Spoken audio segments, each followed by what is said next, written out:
watch, don't you? Definitely one to watch because these guys can create such big plays by all the different things they can do. Line up out wide, in the slot, line up in a normal tight end position, and then who are you going to cover them with? Is it a linebacker, a defensive back? They create mismatches all throughout the game. Okay, partner, let's shift our attention to Minnesota. You see Sam Bradford. Let him do an 8-8 record this year. Teddy Bridgewater, everyone knows the story. He was going to be the quarterback. Bradford came in. Beginning of the year looked like a savior, 8-8 to finish. But all in all, the numbers were not bad for him this season. The numbers were excellent in a lot of ways. He set an NFL record for completion percentage in a single season. The hard part for him, offensive line breakdowns. Too many guys hurt. Couldn't have any consistency up front. Made it hard to generate the offense. But Sam Bradford, in my mind, will be the starting quarterback for the Minnesota Vikings in 2017. All right, there it is. You heard it here first. And he'll fight forward to about the 27-yard line. 2 yards on the pickup there. It'll be 2nd and 8. The starters now on offense. And Stephon Diggs, our first chance to see him today. Brandon, remember we had this conversation about how highly recruited he was in high school. Didn't quite live up to it in college due to some injuries. But, boy, as he hit the NFL like a bomb. They'll run it now out of the gun. And down he goes, but he takes it up to the 40.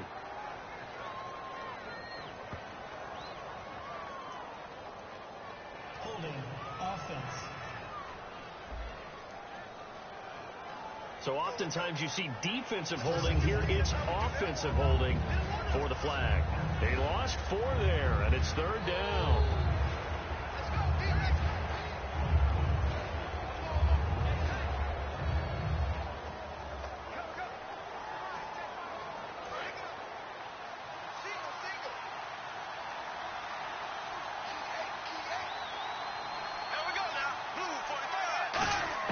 Second down, Bradford. And the hit jarred loose. It's incomplete. Now whistles and a timeout. Looks like we've got a Viking slow to get up. While the training staff works on him, we'll step aside and be right back.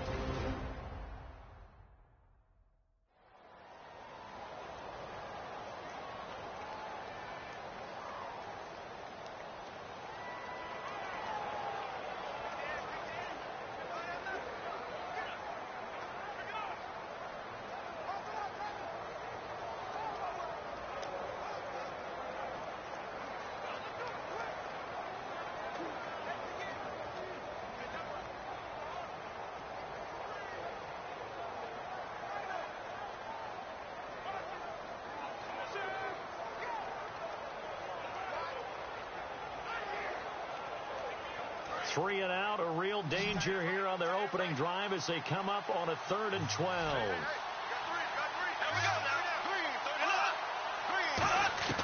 On 3rd down, Bradford. And the pressure gets to Bradford, and down he goes. Ryan Shazier with a big-time sack on 3rd down, and it'll be a loss of 7. How about that? Defensive coordinator perfectly in sync, dials up a blitz. And the man in the middle, he's the one who gets home. Big Mike. Big Mike.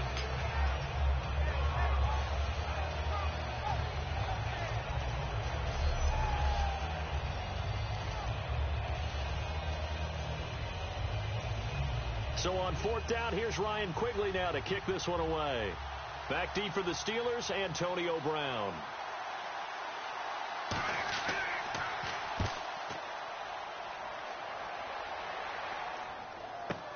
With it is Brown. He won't go down. A very good return there. Give him an even 20 yards. And the Steelers will go on offense here, 1st and 10. And we shift our attention to the Pittsburgh Steelers and Ben Roethlisberger, Charles, a man who could become the next 50,000-yard passer in the coming season.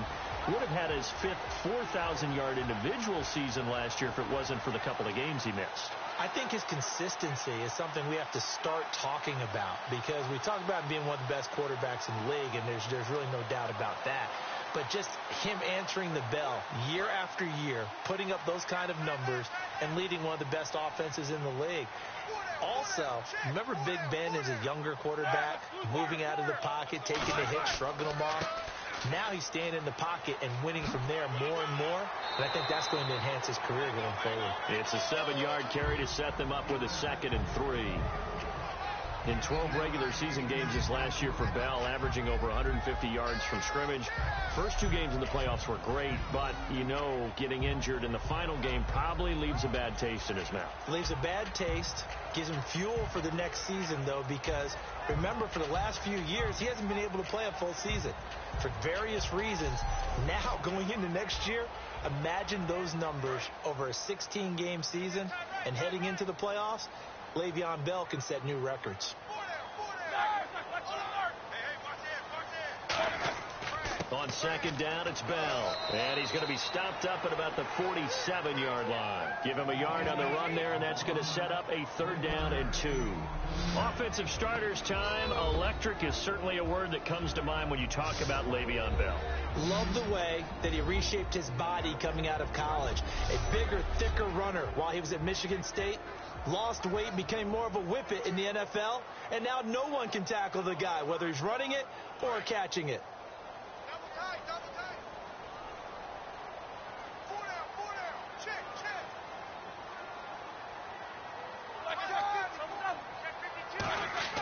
They'll try and run for it with Bell. And he's going to have a 1st down as he's brought down at the 44-yard line. 3 yards there, good enough to keep the drive moving.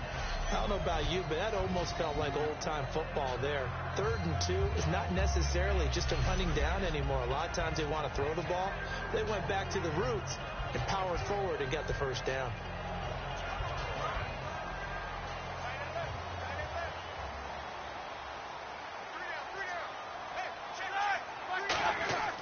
Now a 1st down carry by Bell. And able to push his way forward here for a good little gain.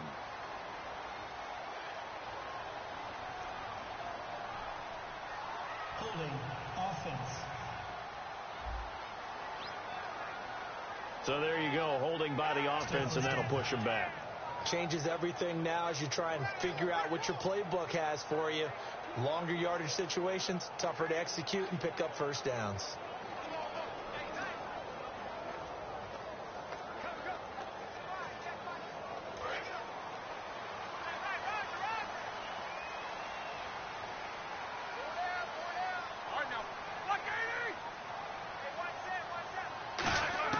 Now they'll throw it with Roethlisberger. And that's incomplete. He was trying to find Ladarius Green there as tight end. And that'll bring up 2nd down. Quickly now a look at the defensive starters for Minnesota. Linval Joseph is in a hurry to get his name mentioned as one of the top defensive tackles in the game. I think he's accomplishing his goal.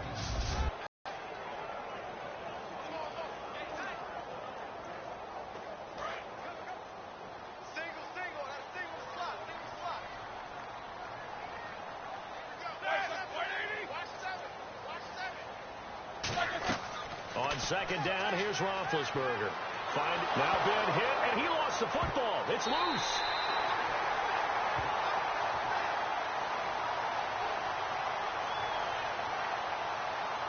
On plays like this where the ball comes free, it's often unusual for the team that lost it to get it back, because this is the quarterback. The ball gets away from him.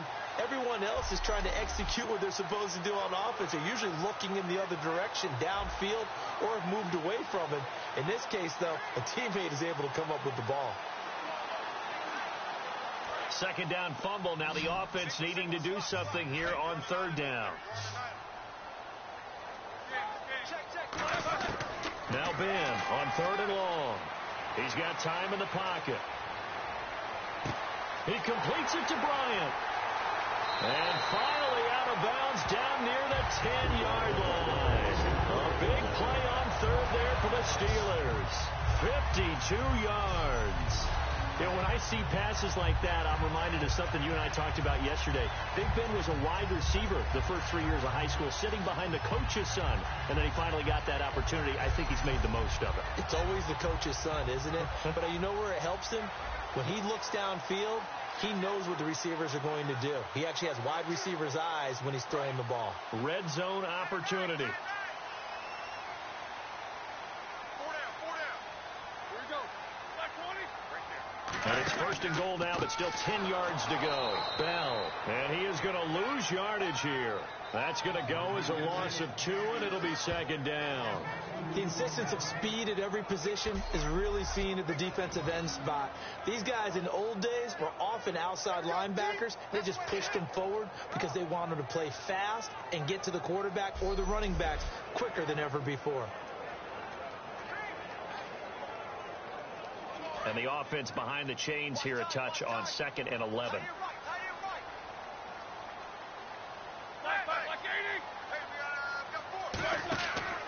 They'll try again with Bell. And he's going to be met at the line of scrimmage and taken down. Only a yard there, and that'll bring us to 3rd and goal. Well, I think we know by now that every run is not going to be broken and get all the way to the end zone. But these short ones still have their value. You can still set up your play action and throw the football. You control the clock because you have the ball and they don't. And often the physicality sets the tempo for the game. An extra defensive back on the field here for 3rd and goal. On 3rd and goal, Roethlisberger. And he's got his tight end. It's Green for the Steeler touchdown. Ladarius Green from 10 yards out. And the Steelers have taken a first-quarter lead. And he's a reliable target. He's more than that, though. Hey, look, I'm not going to say he's the best tight end in the league, but he's solid. Yeah, because he's able to block, and that's almost a lost art for a number of the tight ends in the league now because the most popular guys are almost what we call move tight ends, more like receivers. But those guys who can do it all, there's still a place for them in the NFL. And he'll put it through to make it 7-0 Steelers. That time, a 9-play drive. And it ends with the Steelers finding the end zone.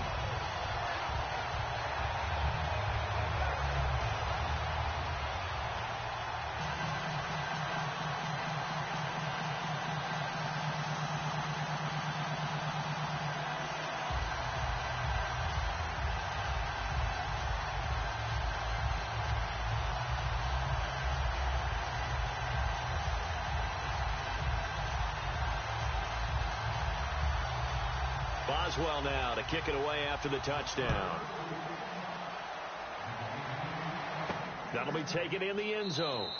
Well, some might have returned that one. He won't. He'll go down to a knee, and they'll start the drive from the 25. You know, for this Vikings team, as they come back out here on offense, I don't know that any group had more of a roller coaster ride than them in the 2016 season. The quarterback change at the beginning, the hot start, and then the cold middle. It was just a tough year for them, wasn't it? It really was. And when you look at how their season went, you mentioned the roller coaster. A lot of it can come back to the injuries, especially along the offensive line. I think by around October, maybe even early November, I'm surprised you and I didn't get a call to go audition to be a left tackle there because they were just down so many guys. So that made it difficult to run the ball and to protect Sam Bradford, their quarterback, and it reflected in their final record. And seeing no options, he just tosses this one away incomplete.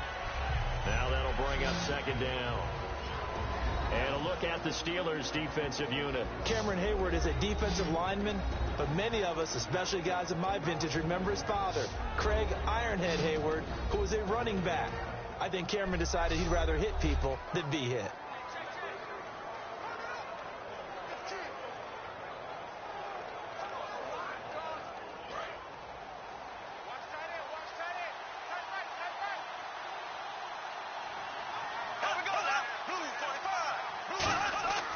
And on the ground they go with the running back. And he'll take this up near the 35, maybe the 34. Pretty good running there, 9 yards. Sets up a 3rd and 1. And once again, leverage wins. The offensive line, lower than the defensive front. They moved them and found some good space for the guy carrying the ball.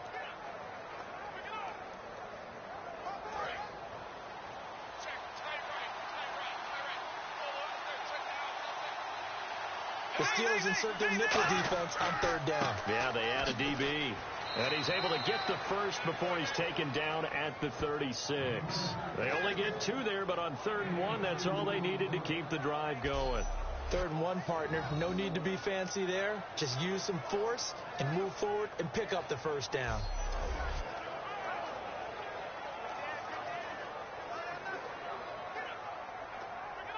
And a new set of downs here after picking up the first on the ground.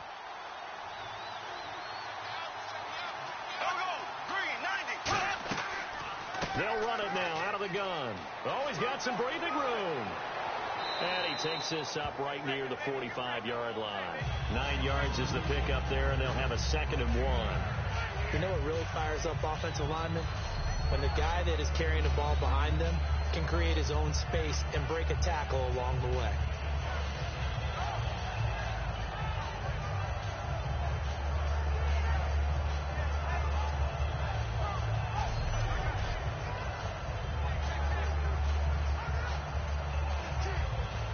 See if they stay on the ground for 2nd down.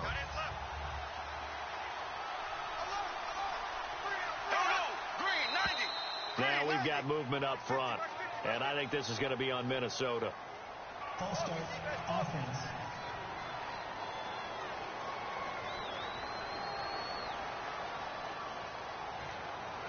Still 2nd down.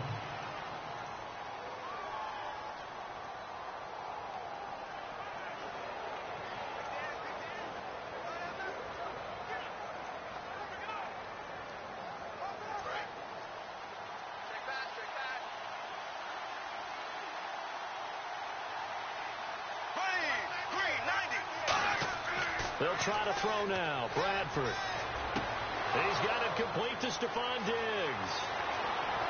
Touchdown, Vikings. Stephon Diggs, 60 yards. And the Vikings are an extra point away from tying this thing up.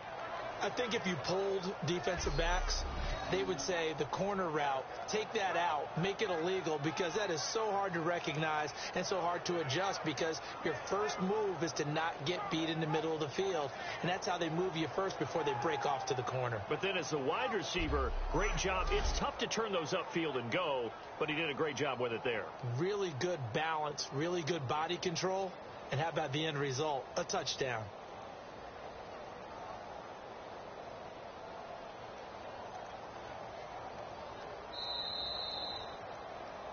After reviewing the play, the ruling on the field is reversed.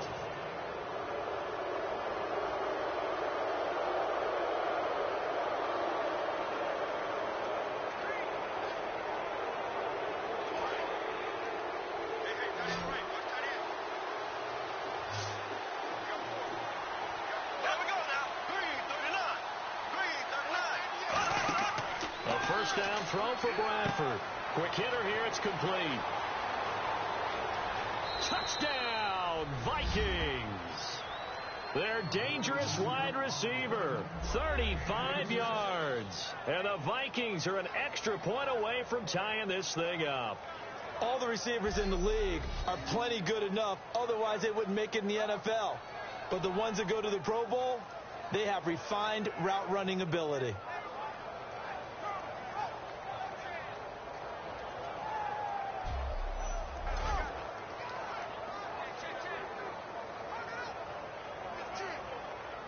Kai Forbath on for the extra point.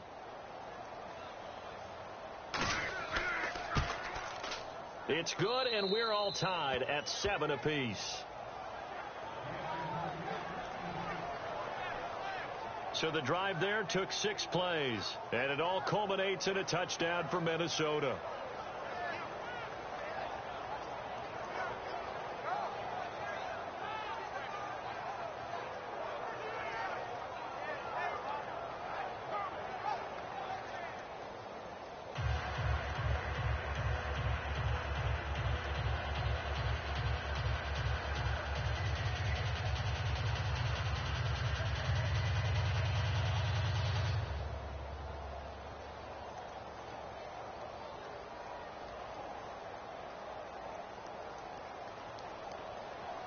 So a tie ball game here as the kick's away.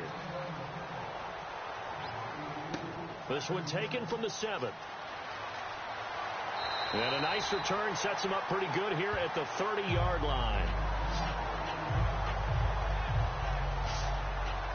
And the Steelers set to take the field. And that last drive, a long drive, but not just that. They had a great air attack going. Do they stick with that? I would think that they would, because if they were confident enough to do it on the last drive, starting backed up in their own territory, why would you change anything? They've got to be confident about what they're presenting and continue to do so. Yeah, because the secondary, they really look clueless. And that was amazing because that drive went and went, no adjustments, and no big plays by the defense to knock the ball away.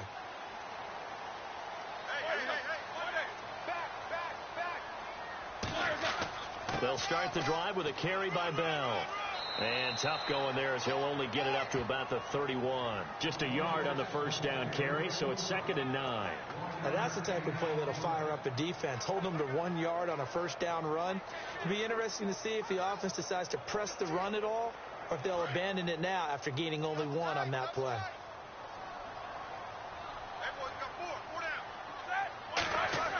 They'll go again with Bell. And some room to work. And able to get this one across the 45 before he's brought down. They give him 14 yards that time and a fresh set of downs. And that run was what a lot of people call an explosive run. Gave them good yardage, solid yardage. They feel good about the whole thing, and they did it behind a 2 tight end set. It's always interesting to watch what offenses want to do with the 2 tight ends. Sometimes they line them up together for a power set. Sometimes they put one on each side of the line of scrimmage to balance things out. No matter what, though, when you see 2 tight ends on the field, your first thought is to think run. In this case, the offense was able to run successfully. Now a play fake here on first down. Surveying the field. Look at the time. A hit as he throws there, incomplete. Antonio Brown, the intended receiver. And now it's 2nd down. It's a tried and true formula, and I don't think it'll change for as long as we play football. If someone's trying to throw the ball and you can put pressure on them and make it tough, that's only going to help your defense. Yeah, he's since being hurried. He got rid of it before taking the hit, but incomplete.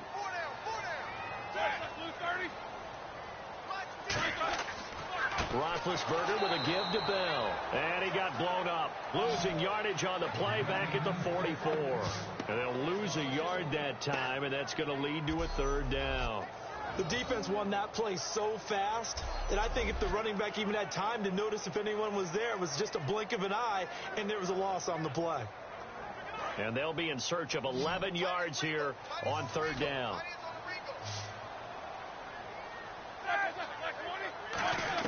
On 3rd down, Roethlisberger. He's got time. And that is incomplete. Well, no second guessing the call here. It was 3rd and long, so throwing the football was probably the smart play to try and pick it up. But they don't get it, and now the defense goes off the field feeling pretty good about themselves, gaining some momentum as they force them into a likely punting situation.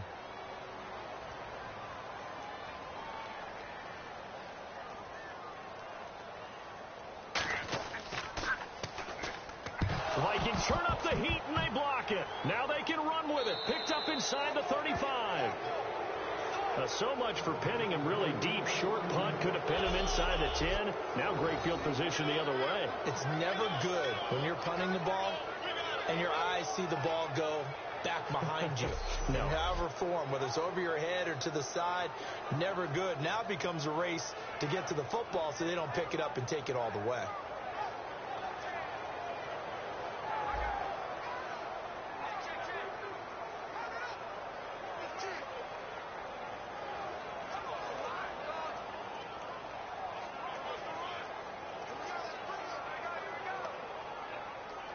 And a great spot to start this drive from here.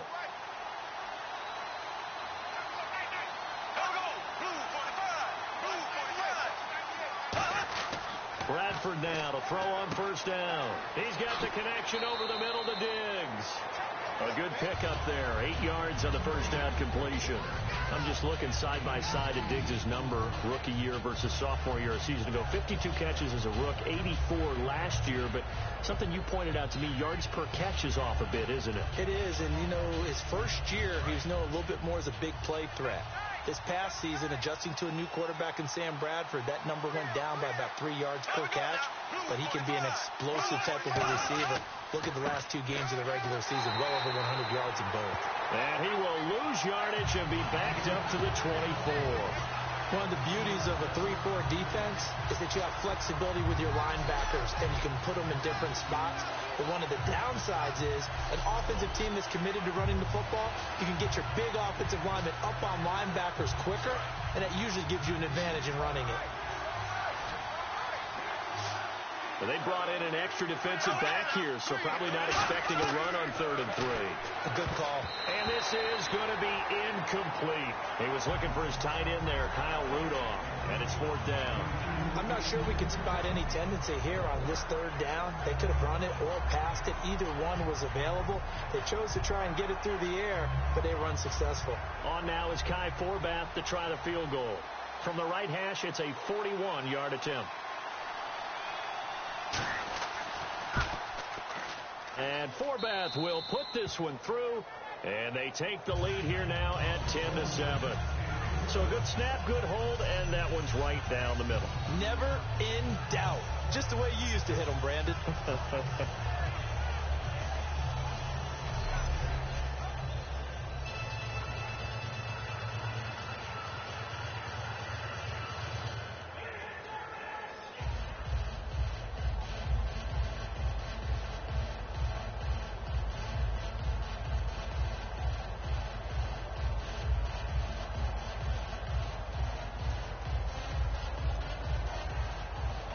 Is the kickoff unit as they run up and send this one away.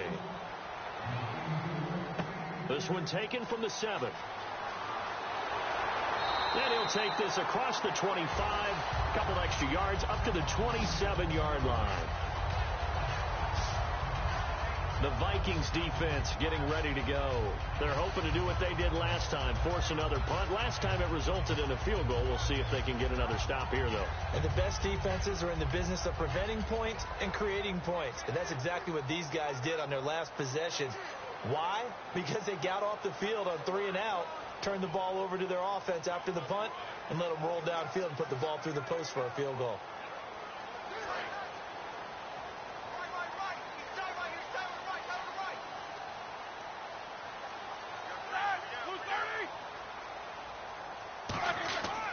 They'll start out on the ground with Bell, and able to stay on his feet past the 30 to about the 33-yard line.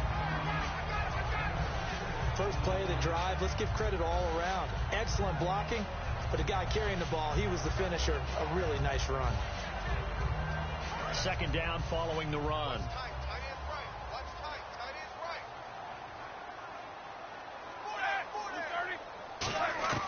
A fake to Bell. Now it's Roethlisberger.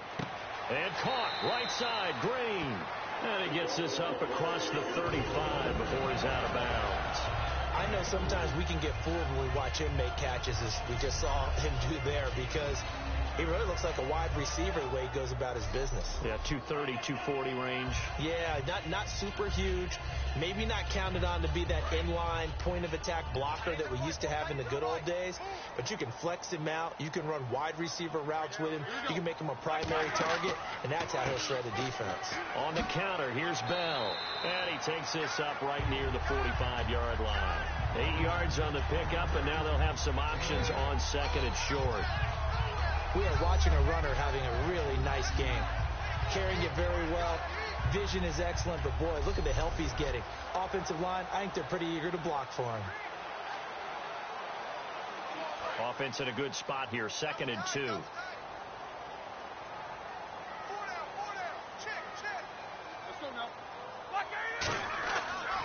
Again, it's Bell. And he'll be brought down just shy of midfield at the 49-yard line. It's a gain of 4 there, and it gives him a new set of downs. Well, we always talk about good down and distance, allowing offenses to expand their playbook. Well, 2nd and 2, that means your playbook's wide open. You can run just about anything. A lot of times, the play caller, he just looks down at his sheet, sees the short yardage runs, and goes to one of those.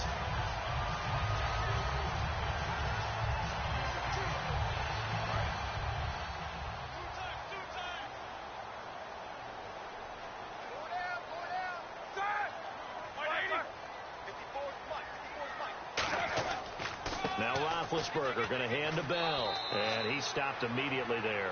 Just a yard on the pickup there, and it'll bring up a 2nd and 9.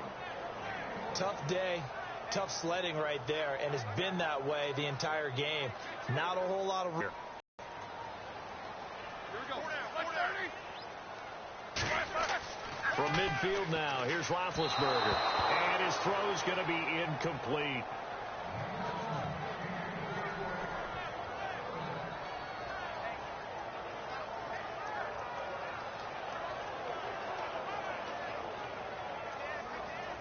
And the offense looks to pick up the first here on 3rd after that incompletion. They'll come out in the pistol. Off the play fake. Here's Roethlisberger. Deep drop. And this one is incomplete.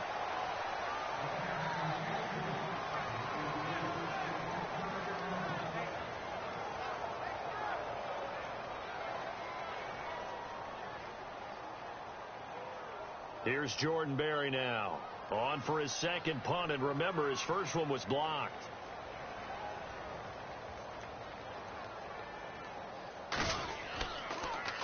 He gets this away. It's a good one. Drawing toward the sidelines. And this punt will go out of bounds. I think it'll be inside the 25, and it will. Right at the 24-yard line is where they'll spot it. And the Vikings now heading onto the field.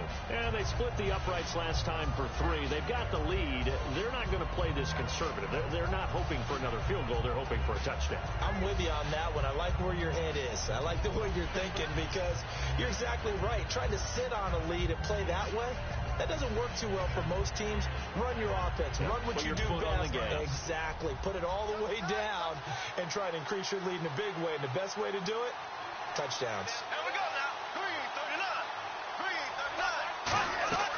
339. They'll run it now out of the gun. Look at the spin. Balance.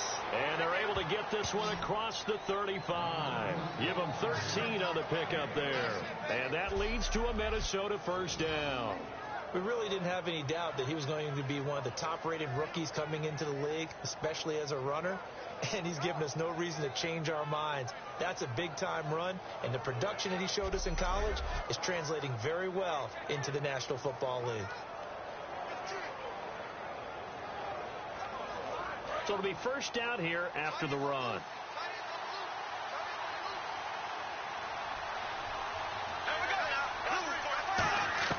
Bradford on first down.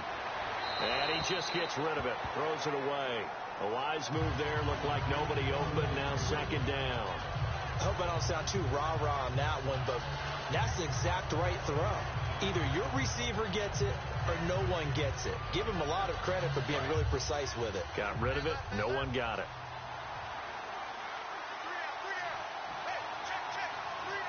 They come out here in the eye. On 2nd down, they'll try and run the counter. And that play went nowhere. Losing yardage. It'll be back at the 36. Brandon, that play ended so fast, it's almost as if the quarterback handed it to the runner, and the tackler was there right away for a loss of yardage.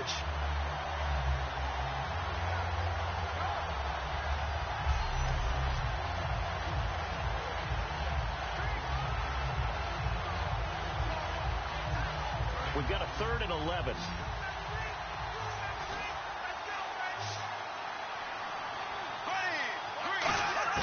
On 3rd down, Bradford. That's caught by Treadwell. 15 yards through the air on a first down. He went full scale, loose, flexible, finding a way to catch the ball in some traffic for a key first down. Yeah, really a nice job of adjusting to the ball in the air. Not the most accurate of throws, but able to adjust and make the grab.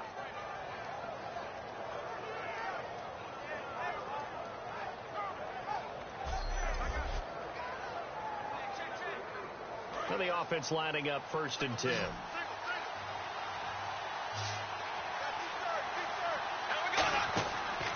play fake here on first down. And the tip there altered the ball flight, and it falls incomplete. It'll be second down. Well, we're not playing 3 yards in a cloud of dust football anymore. I kind of get why those old school coaches sometimes didn't want to throw the football. Because if it's popped up in the air, it almost turns into slow motion. And both sides trying to get to the football, and you're holding your breath wondering whether it's going to go good or bad for your team. A second down throw for Bradford. And a quick throw here that's complete. And he showed off the athletic juke. Good little gain there. Not a whole lot of real estate, but a nice carry. When you see zone defense and you know you've got a drag route on as your primary call, you've got to be really careful as a passer about how far you let your guy go because he might wander into some tough coverage.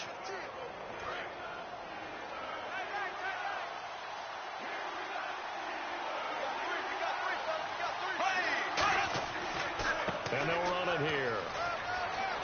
And he picks up the first before he's taken down at the 29. It's a gain of 11 yards that time, and it produces a new set of downs. He's quite an eyeful, isn't he? Big, strong, physical guy. When he came out of school and when I looked at my draft board, I went back through my notes to see how I had him rated. The number 2 back on my board coming out of college. Why? As I mentioned, big, strong, powerful guy, faster than you would think, and has the ability to catch the football out of the backfield, something that we didn't know he truly possessed. We saw that in the offseason workouts. Now he's putting his running ability to good use in the NFL. The completion good for 3, and it's second down. Good throw, good catch, but I really like the route. The drag and being able to run away from defenders, hard to stick with them for that long. Yeah, better against man than zone, or? Better against man, because now you're running away from someone, and you're not running into a defensive player in another zone.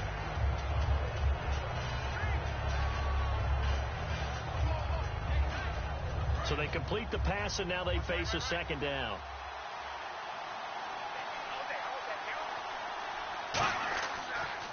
Now a first carry for Latavius Murray. And he'll take it down here just shy of the 15 at the 16-yard line. It's a 10-yard pickup, and it moves the chains.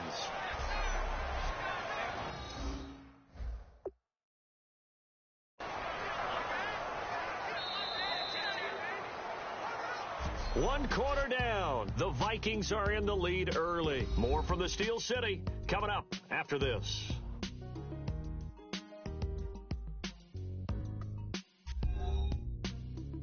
This presentation of the NFL on EA Sports is brought to you by Gatorade, the sports fuel company. Back now with Charles Davis. I'm Brandon Gaudin. Second quarter begins with the Vikings holding the football, and they're on the move here. They've got it 1st and 10.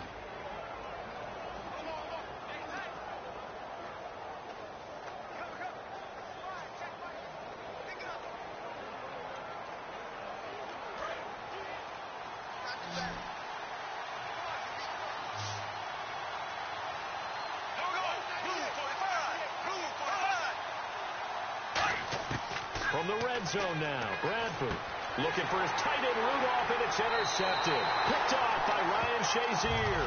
And a big turnover there as his guys will get the football back. Brandon, this is why golfers do their best to never count a score in their head before the ball goes in the cup. This looked like a slam dunk for points on this drive, didn't it? Instead, they throw an interception, and they're going to come away empty.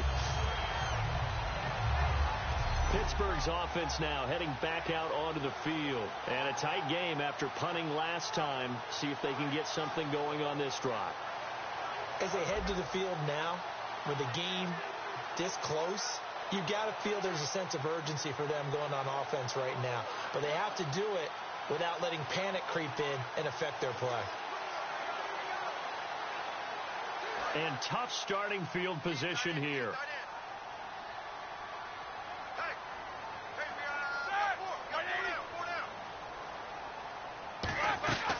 They'll run it now out of the gun.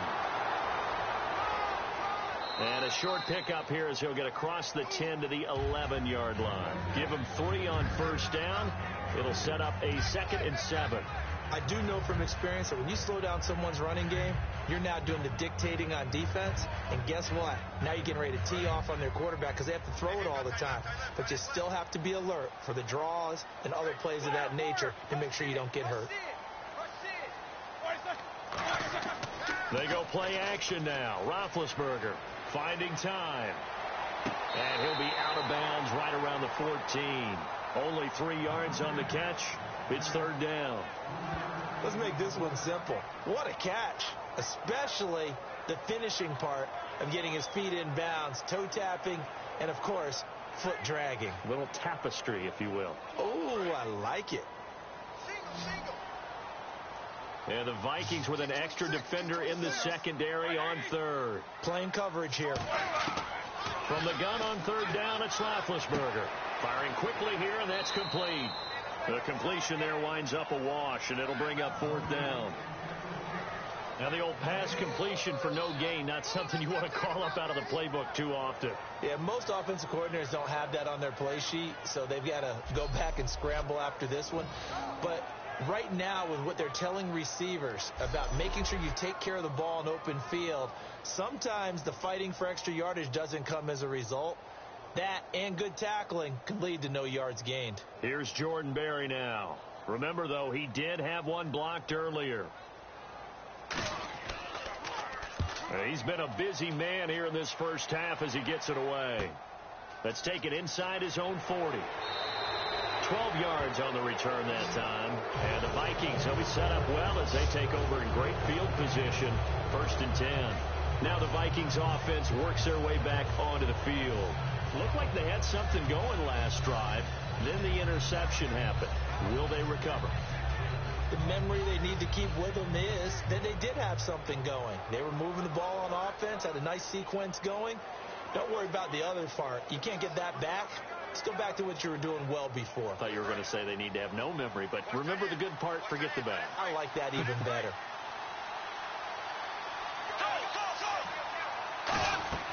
They'll run it now out of the gun. Shrugs the tackle. Nice. And they'll get him down here at about the 42. Just what you want on a first down run. Call it 8 yards. And it's 2nd and 2.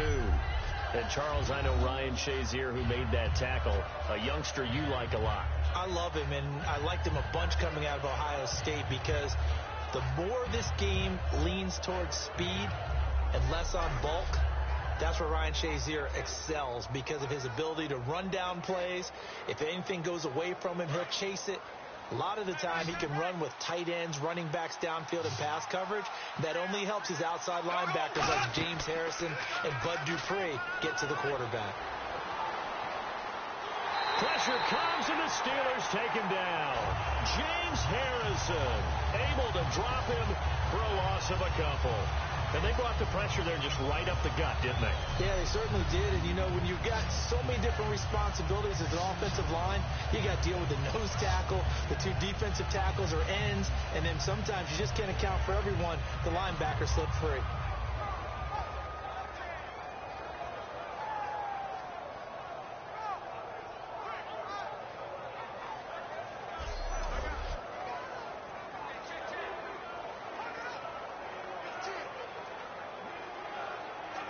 So a big sack on 2nd down. Now let's see what the offense has in store for 3rd.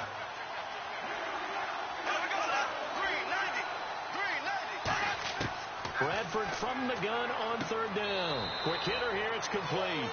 5 yards is the pickup there as that extends this drive. And that's understanding where the markers are because it's not just running to them.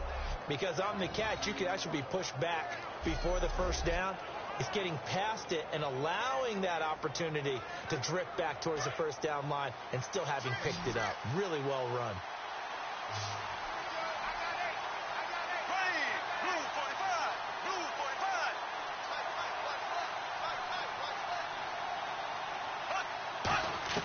A 1st down throw for Bradford. Over the middle here to Rudolph. A gain of 6 there on 1st. Now that's staying ahead of the chains. Really good pickup on 1st down, hitting the tight end there. Now brings up a 2nd and manageable. Just found a hole in that zone. 4 yards remaining now on 2nd down.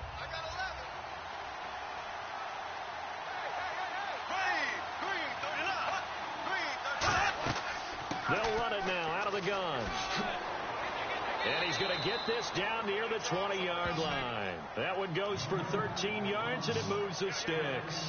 I don't want to downplay the run, but that's exactly what I expected out of him coming out of college. When I look back at my draft analysis of the football, because he carries it really well, but he blocks equally as well as pass protects for his quarterback. I think he's going to be special.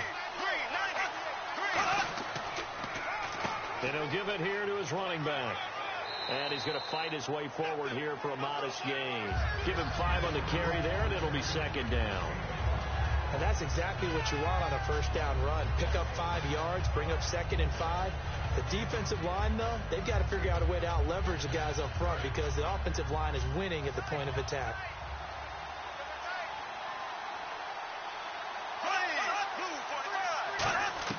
Now a second down throw for Bradford. And incomplete there. A nice hit. Jars the ball free and brings up 3rd down. It looked like they had something there, but I think that he was thinking about running with the football before he actually hauled it in, and that led to a big drop. Play number 7 now coming up on the drive. 3rd and 5.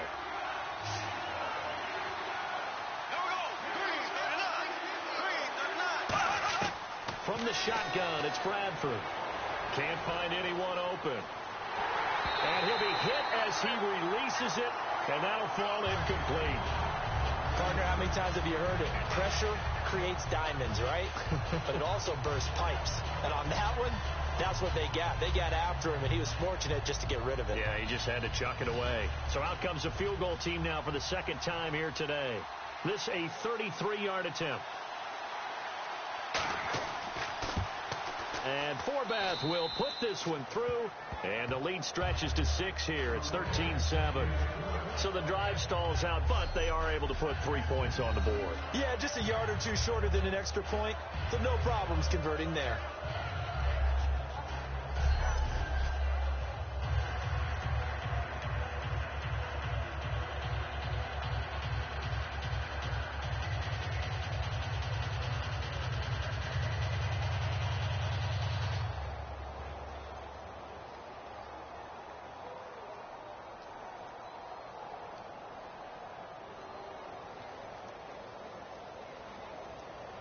Minnesota's kick team ready, and the Vikings boom it away.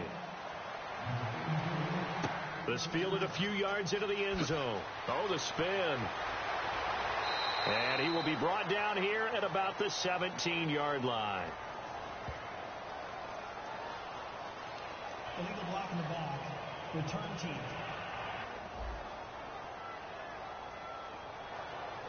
Automatic first down.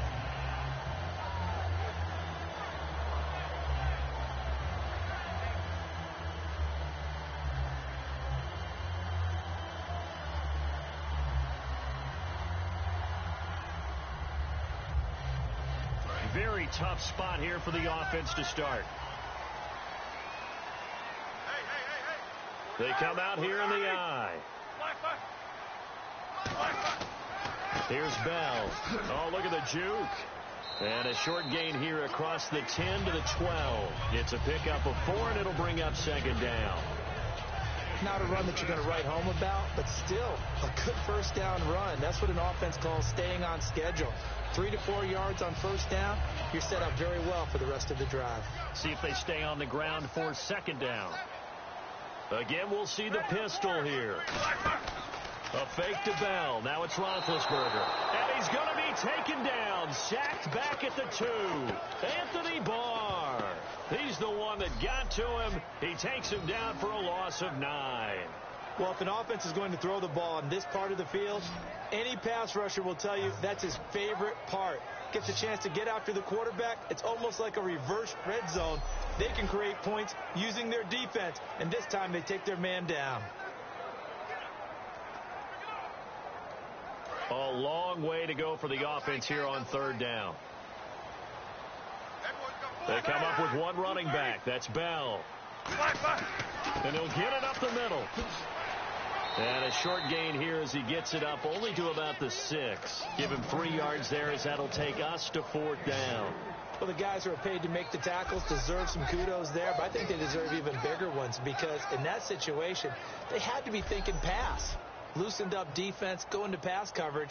Instead, maybe they surprised them a little bit running the ball, yet they rallied to it and stopped them well short of a first down.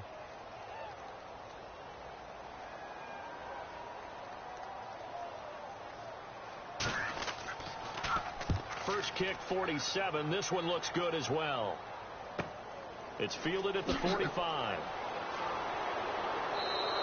Well, he wasn't too far from breaking that. Officially, give him 15. And this offense, they're going to have excellent field position. They take over with a 1st and 10 on the short side of the field. And now here comes the Steelers defense once more. And a field goal surrendered the last time out. Just by and large, are field goals wins for the defensive side? They certainly are in today's football because offenses are so tuned up and usually have the ability to strike almost at will that when you're only giving up 3, you feel like it's almost like basketball. You're trading, right? I give up 3 on my end. I'm counting my offense to get 6 on the other, and that is a win. Yeah, it's a win for the kicker, too, I guess, if he makes a field goal, right? No doubt about it. He feels good about things, but his team feels like they settled. They'll give it to him right up the gut. And he'll be stopped up quickly here at the 38. Give him a couple on the carry there, 2nd and 8. That's a good play by the guys on the defensive side of the ball. Held him to a gain of 2. And that changes the playbook a little bit now for the guy calling plays. 2nd and 8. Now he's got to probably think about going to the air instead of maybe staying with the ground game. Green 39.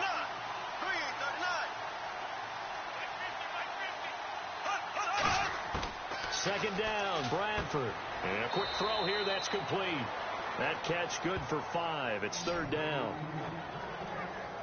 He decided to run a hitch route. It really helps to have a guy who can turn it loose. And, boy, he rifled one in there on that one. Not much run after catch, but it worked really well. Let's see if they can convert here on 3rd and 3.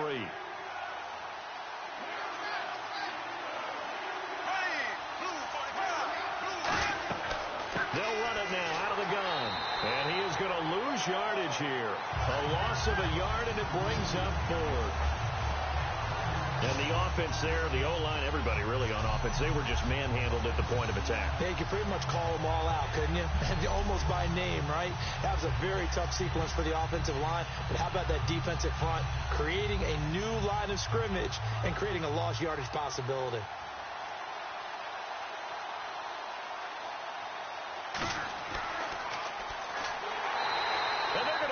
He wants to throw it here. It would have been a long field goal. The fake doesn't work out. Well, that was a long attempt to begin with, so the fake you might have known was somewhat of a possibility. Credit to the defense, though. They weren't fooled. You're right. They weren't fooled. And they were in a position of having to play it both ways. Guard for the fake, but you still want to rush the kicker because it was a makeable kick. So they ended up getting the best out of the whole thing. Stuffed the fake, and they take over the ball.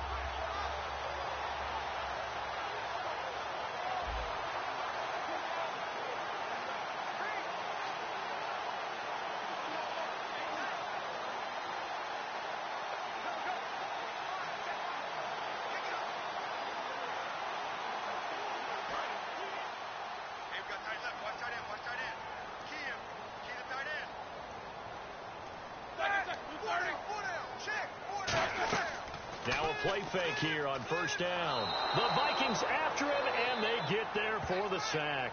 It'll be a loss of 10, and it'll bring up 2nd. Well, so much for setting the tone of the drive offensively. Giving up a big sack that loses that kind of yardage, not a great start.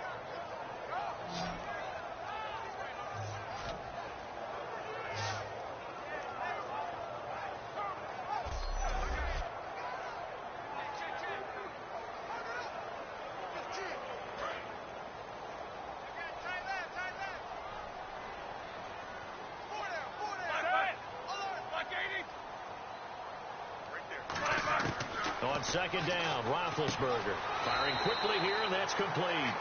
They get 11 back on that one. It leads to 3rd down. And that's one of his advantages of a passer, is it not? With his height, setting back there in the pocket, firing it over the middle, he can really see everything clearly. It is, and I know that other quarterbacks get it done different ways, all right? You don't have to be his height to make a great play, But what he does is he takes away having to make those slide steps in the pocket to find angles to throw the ball through. He just throws right over the top of it because he can see everything, and sometimes that saves time and gets the ball to a receiver quicker. And he'll go down right around the 47 this time. So much about this game is just understanding situations and then having to execute, isn't it? Guard the first down sticks. Don't let them get there, and they've rallied and made the tackle. Here's Jordan Berry now as he's on to punt for Pittsburgh.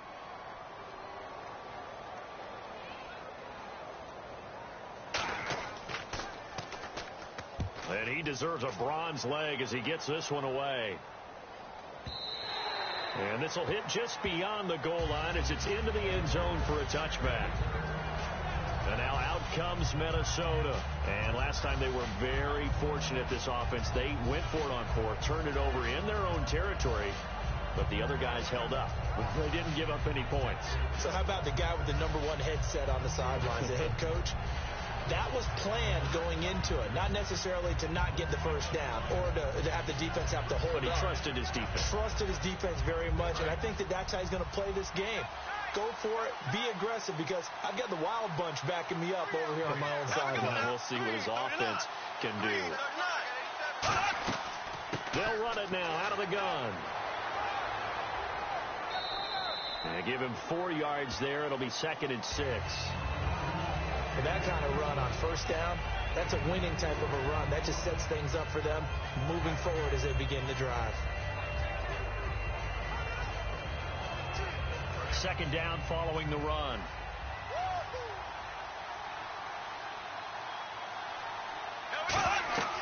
They'll run it now out of the gun. Nowhere to go that time. Might have gotten a yard up to the 25. Stephon Tuitt, the one that got him down. Partner, we know today's NFL is really built around the guy throwing the football. But these short runs, they still pay dividends because they can take their toll on a defense and they can add up as the game goes along. You control the clock, you control the ball, and that way you often control the game. Working out of the gun, Bradford throws a quick hitter on the slant. That's complete.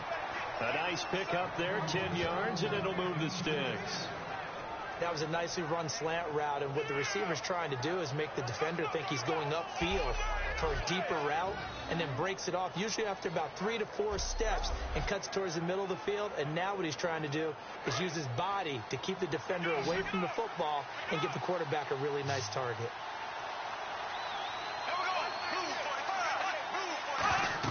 Bradford now to throw on first down. Now they set up the screen. That's complete.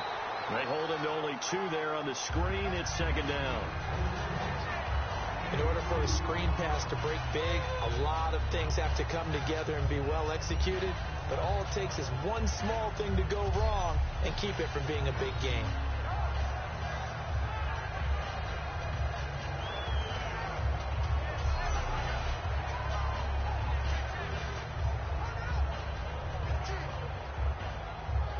Completed pass play. Now let's see if they go back to the air or to the ground.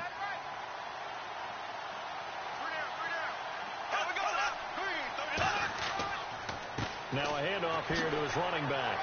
And now they're going to get him down right at the line of scrimmage. Only a yard on the pickup. And now they've got a 3rd down and 8. Well, so many times we look at a short run and we praise the offense for trying to set the tempo and establish things. But the defensive guys, hey, they just won the battle there. It wasn't a big run given up. They don't always have to absorb the body blows. Sometimes they dish them out themselves.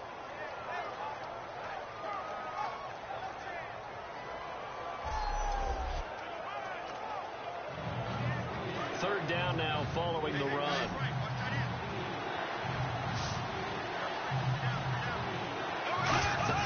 On 3rd down, Bradford. He's got time in the pocket. And the pressure gets to Bradford, and down he goes. Cameron Hayward in there to drop him for a 6-yard loss, and that'll lead to a 4th down. And a play like that, with how far he had to go to make that sack, shows how athletic defensive ends have become in the NFL. And not just athletic. This is coached in a big way. Run to the football at all times. How about him never giving up on it and pursuing all the way across the field?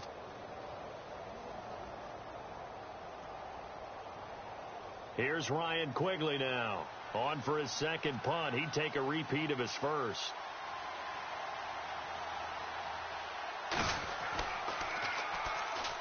And that's blocked. The Steelers get it. This is a live ball taken inside the... And he's in for 6 and a Steeler touchdown. Partners, you well know every block punt wasn't necessarily a called block. Sometimes the guy just finds his way back there. Doesn't matter. The play happens, and that one turned into 6 points because they handled it so well after the block.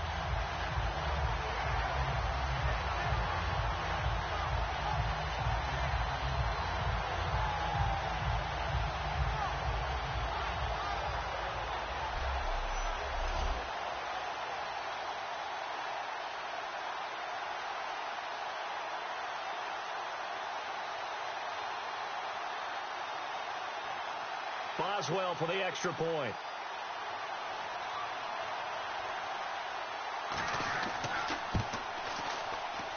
And he's got it up and through.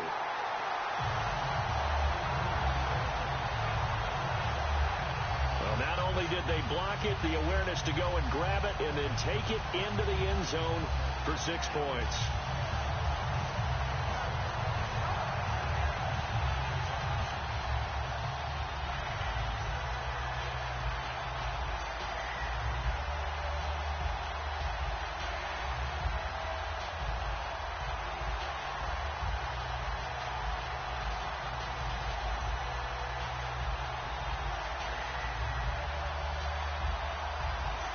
Can do with this kickoff. This will be fielded at the 6. And a good effort on the return there. Gets him across the 30 to the 33-yard line. Now the Vikings offense gets set to take over here. And they'll be looking to avoid what happened last time, which is punting the football. But when you look at how teams play the game, that complementary football comes into play. How do I take care of my defense? How do I take care of my offense? Well, the defense is taking care of them in a lot of ways. Now it's time for the offense to jump things up and help their defense out. Give them a little bit of rest. Yeah, time for them to give them a rest. Took the words right out of my mouth. They come out here in the eye. And to give this time to the tailback. And he'll be taken down right around the 34 after a pickup of only a yard. Cameron Hayward in on the tackle. A 1-yard gain could look like a disaster, but all depends on how the game is going. Is it a series of 1-yard gains running the ball? If that's the case, you might have to start thinking about throwing it a little bit more. But if it's just the occasional 1-yard run, hey, congratulations to the defense. They won that one. Come back and get them the next time. Now Bradford on second down. He's going to flip that out to the flat. It's complete. 2 minutes to play here in the first half. It's a loss of 4. Now third down. Back to Heinz Field after this.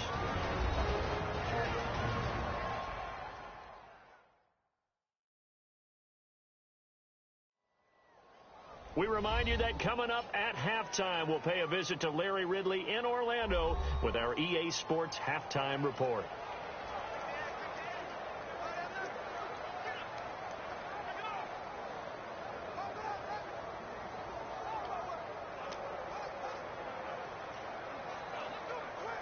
.12 yards to go on third down. 1 receiver left, 3 to the right. Bradford from the gun on third down, surveying the field. He's got it complete to Diggs, right side. And he's going to have a first down as he's brought down at the 44-yard line. They're going to hurry back to the line now. On 1st and 10, Bradford. He's got time. And no escaping this time as he'll go down. They got him for a sack. Cameron Hayward in there to pick up his second sack now of the afternoon. Now a second down throw for Bradford. Under pressure, and they got to him again. Now the Steelers put a stop to the action with a timeout defensively. It's just their first, so they'll have 2 remaining here before we get to halftime.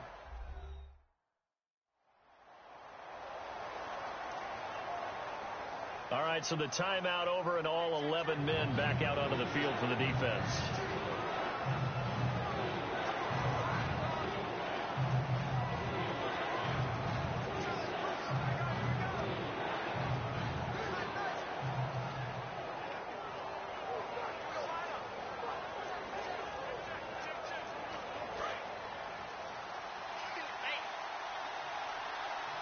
And some secondary help here for the defense in the nickel on 3rd and long.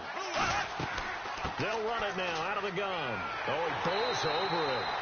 And the Steelers signal for another timeout. So that means they're down to 1 remaining here as we head toward halftime. The defense, they got a little bit of a breather. Now they're back and set as we resume play.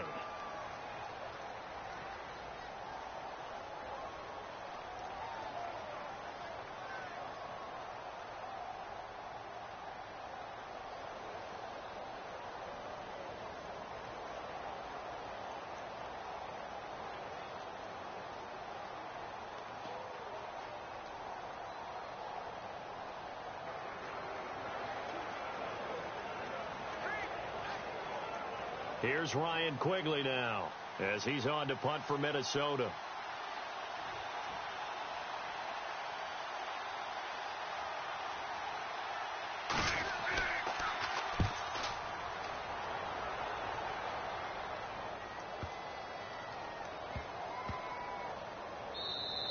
And that hits at the 6 and carries into the end zone for a touchback.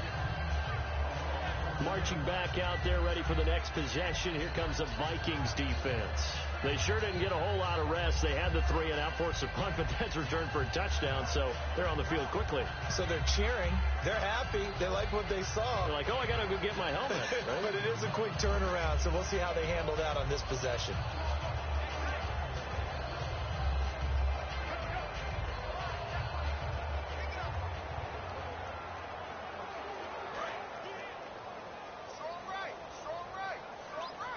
They come up in an empty set. 4 wide receivers, 1 tight end. On 1st and 10, it's Roethlisberger. Quick hitter here, it's complete. 5 yards on the catch there, brings up 2nd down.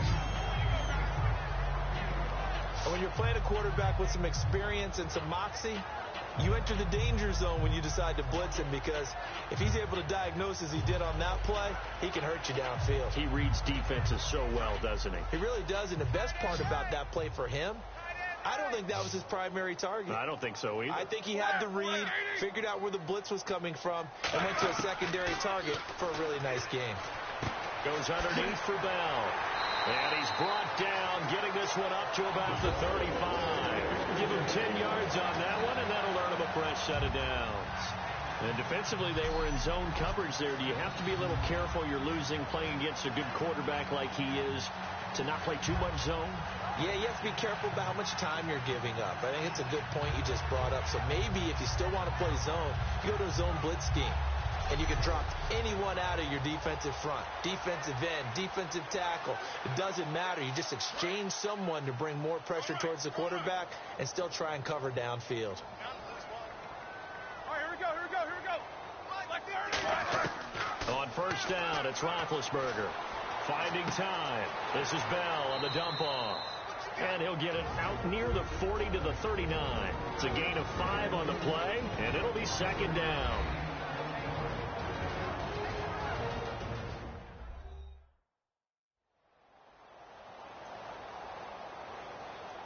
And we are back here. I'm Brandon Gaudin alongside Charles Davis. So the offense takes the timeout, and now we're set to get going.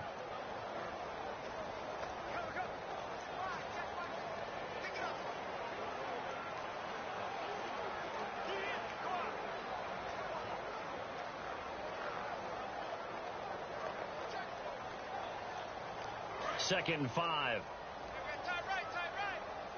Brown, the lone receiver, left.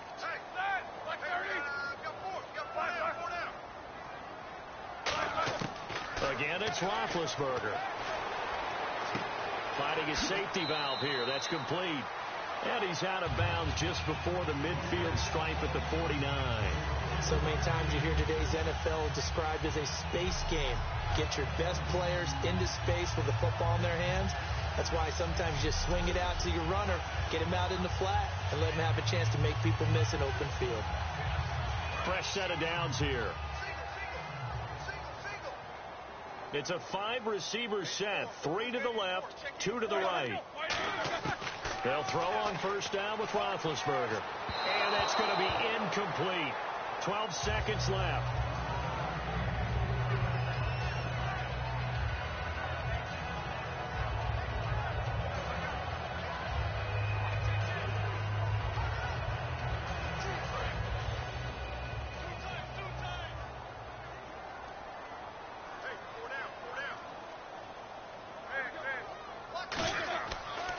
A give to Bell. Looking for a seam, but finding none. He'll get back to the line of scrimmage, and that's it. They'll lose a yard, and it brings up third. So we reach halftime here in the Steel City with the Steelers on top. As we'll send you down to Orlando as we check in with Larry Ridley and our EA Sports Halftime Report. Larry? Thanks, Brandon, and welcome to the EA Halftime Report. I'm Larry Ridley. Let's take a look back at the first half. Both teams have done enough to be leading here to this point, but in a close game, you know the second half is going to have some more twists and turns, which should lead to some excitement. So let's take a look at the highlights from the first half.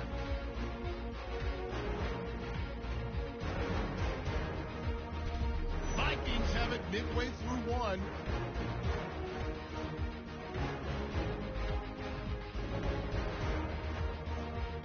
Continuing on the drive, Sam Bradford connects on a pass into coverage.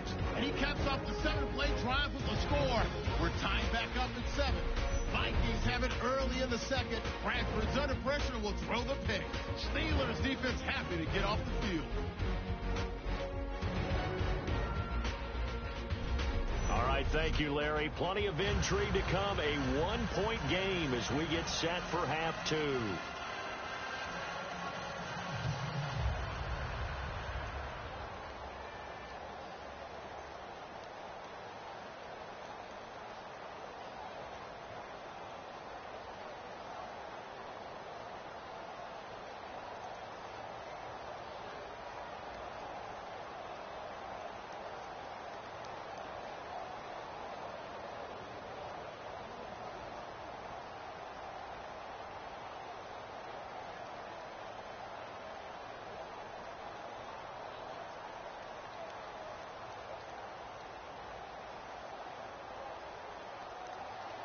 Minnesota's kick team ready, and the Vikings boom it away. This will be taken to the back of the end zone. And no run back here. This will be a touchback, and it comes out to the 25-yard line. And the Vikings defense ready to head back out there now. They're losing here as we begin the third quarter, trying to stop this from being a bigger deficit. I used to play for a coach who always talked about getting the other team's attention. And in this case, they want to let them know that you're going to do the dictating from here on out, not the other way around. Trying to impose their will as we start the third.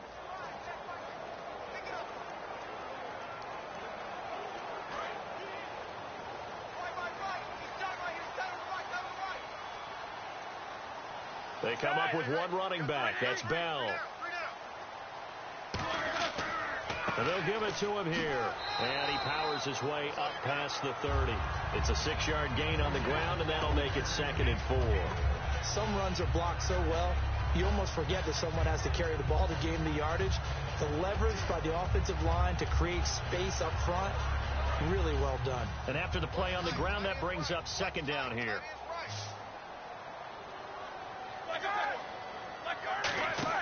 Now Roethlisberger to throw on 2nd down. Man open left side is Brown. It's a loss of 2, now 3rd down.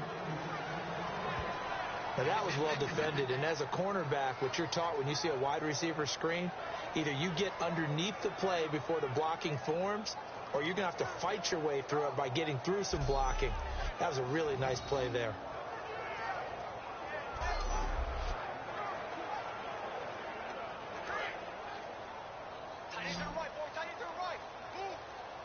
Defense sinking pass. They've got the nickel set out on 3rd and 6. Now Roethlisberger. He's got time in the pocket. Throwing for his running back, and he's got him complete. A gain of 8 and a first down.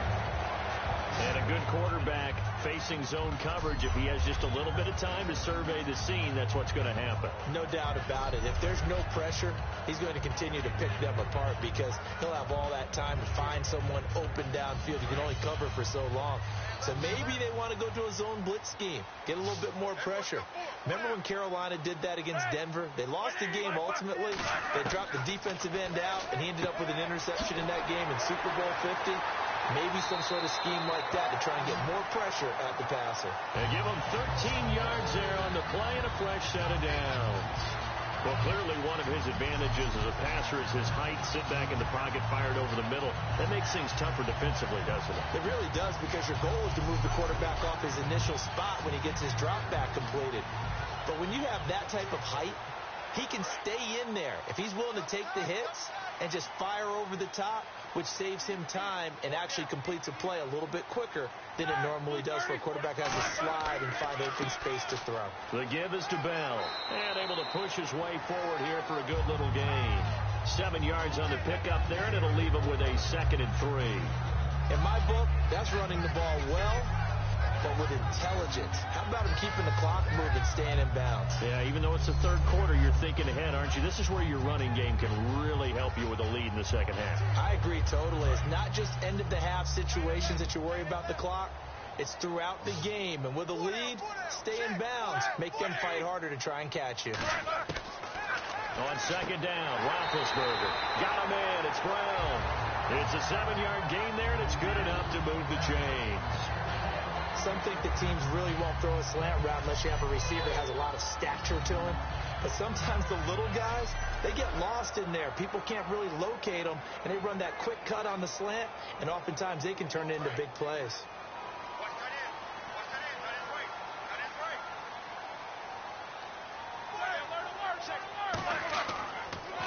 They'll run with Davis. And a short gain down to about the 33.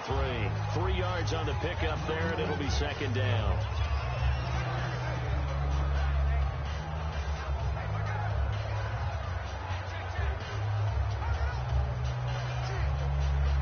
Now it's 2nd and 7.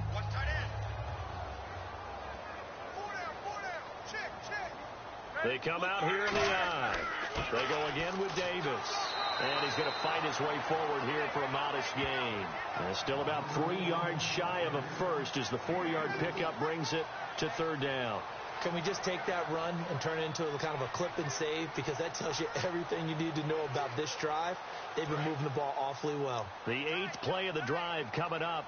It's 3rd and 3. Bryant spread out to the right.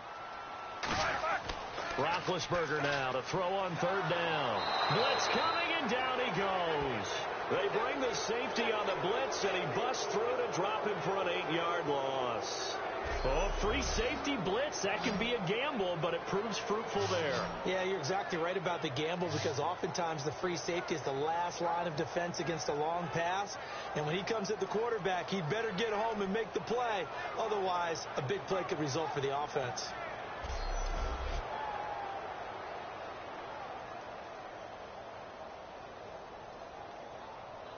Now Chris Boswell for the Steelers field goal try.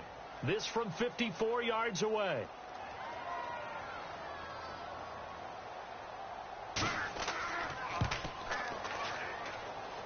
And this won't get there. Won't be on line either. It's no good.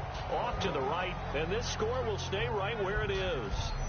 Well, this winds up an empty possession. Everything looked okay. He just never got the ball on target. And knowing him, he'll be disappointed with that effort.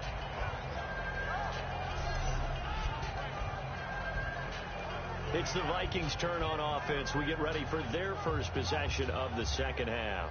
They were able to get the stop defensively. Now a chance really to set the tone here in quarter 3. They can really take charge, can't they? And this is probably how it was drawn up at the half. I think we can go inside the locker room, all right? And I think we would see up on the grease boards, stop them defensively, get the ball back for the offense, and let's go downfield and score. Seems simple, right? The last part, we have to find out if that's going to happen. But the first part worked to perfection. Did exactly what they wanted, and now their offense has to pay it off. See if they can get the latter 50%. And he'll give it here to his running back. And some room to maneuver. And he'll be taken down, but not before he gets into enemy territory. It's a 10-yard. And who can control the line of scrimmage and the point of attack, and they're becoming harder to find because the colleges are giving us a whole lot of receiving tight ends, former wide receivers who can run, not necessarily block very well. In this case, though, we saw two tight ends on the field, both of them with the ability to block, and he ran the ball successfully behind that power set. They'll run it now out of the gun.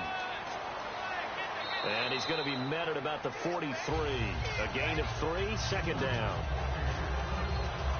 Let's give a lot of credit to the offensive line. They've been able to move the ball really well on the ground the entire game. And while that wasn't a huge one, that's okay. They'll take them in short, steady bursts.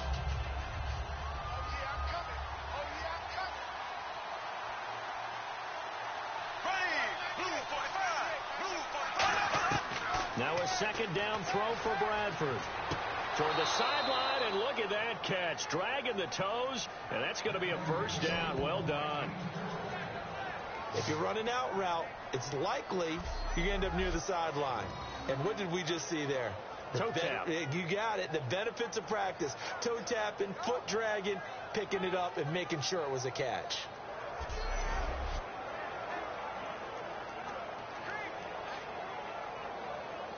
First down and 10 now for the offensive group.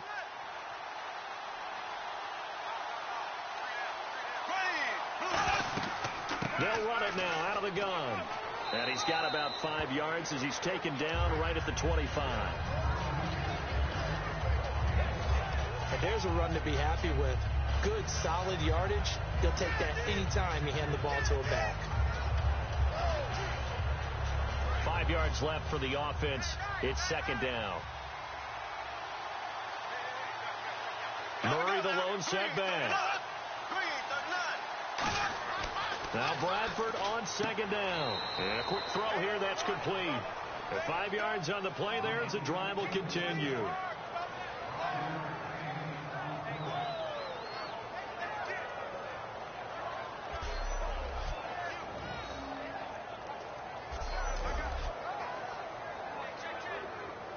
And now the offense operates in the red zone. They come out 5 wide, 3 of them to the right side. From the red zone now, Bradford over the middle here to Rudolph. 7 yards, the pickup on the pitch and catch. When you execute a drag or a crossing route really well and give them a chance to let it develop a little bit, you can gain some significant yardage hitting your tight end on that one. Second down now after the pass completion.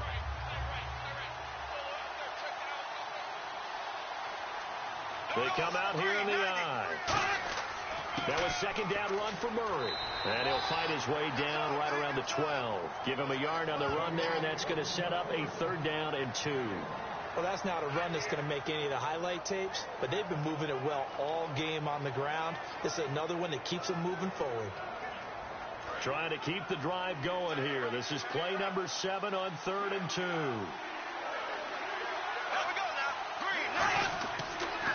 And they'll go ground game here with a tailback. And he picks up the first as he's able to take it down to the 7-yard line. Boy, where would these guys be without his performance on the ground?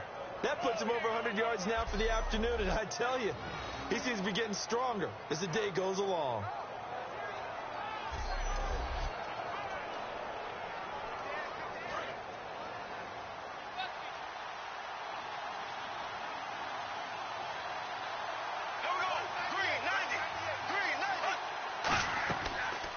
Here's the option going right. And this play doesn't go anywhere. Backwards, losing yardage to the 11. That's going to go as a loss of 4, and it'll be second down.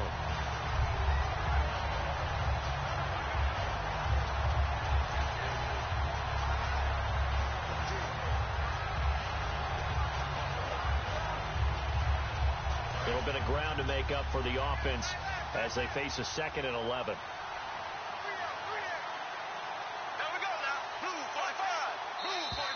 Now we've got movement up front, and I think this is going to be on Minnesota. False start, offense.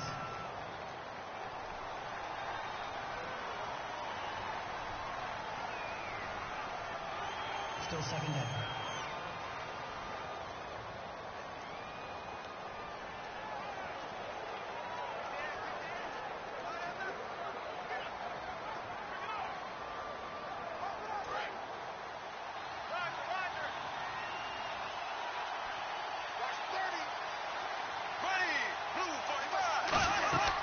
They'll run it now out of the gun. And he'll fight his way down right around the 12. It's a pickup of 3, but still a little work to do on 3rd and goal. Well, praise has to go to the guys on the offensive line because they've had a very nice, productive day running the football. How about that poor defensive line? They've been knocked around the entire game, and while they slowed them down on that run, can they continue to do so? Because they haven't had much success throughout this ball game. 3rd and goal, Bradford. That's going to be caught at the 10-yard line. Just a 5-yard pickup, and it leads to 4th down. Partner, I think that completion takes the definition of dink and dunk to a different level, doesn't it? It does, and the defense was right there, kind of played into their hands. So now here comes the field goal team for the 3rd time today. From the right hash, and this one just a chippy.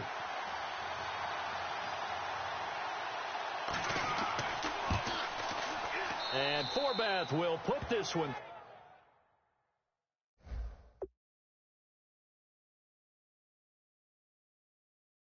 through. And with that, the lead changes hands here in this 3rd quarter.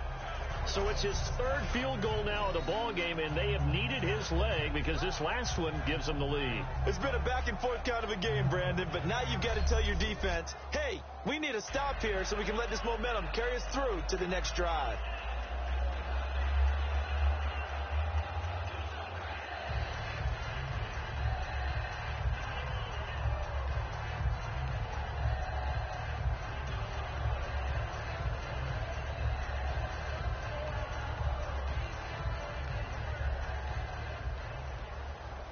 The kickoff team on the field now as they will send this one away. Fielded about a yard deep. And he'll be taken down just past the 20 at about the 21-yard line. And we put our focus now on Le'Veon Bell. And these numbers showing up on the screen, that's why he's their star. They kept him down for a little bit, couldn't keep him down for a full 4 quarters. But what they were hoping for was a half of a game. And if they could have shut it down at the half, they had done their job. But as you mentioned, a full 4 quarters, and the best, they always feel like they're one run away from changing the momentum or breaking something big, and we're starting to see that here in the second half.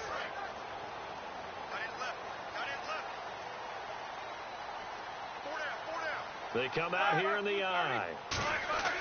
They'll try and get the running game going with Bell. And he'll get this up over the 25 to the 26. 5 yards is the tally on 1st down. That brings up 2nd and 5. Frustrating for a defense, energizing for an offense. Finding a way to create that type of yardage in your running game, that'll make the guys carrying the ball very, very happy.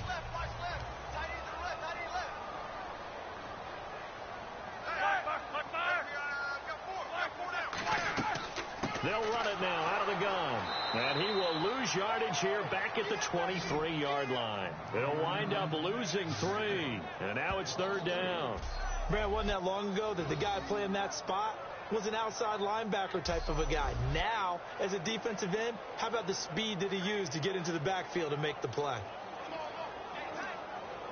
Offense in a little bit of a bind here. 9 yards to go on 3rd down. Another pistol look here. On 3rd down, Roethlisberger goes underneath for Bell.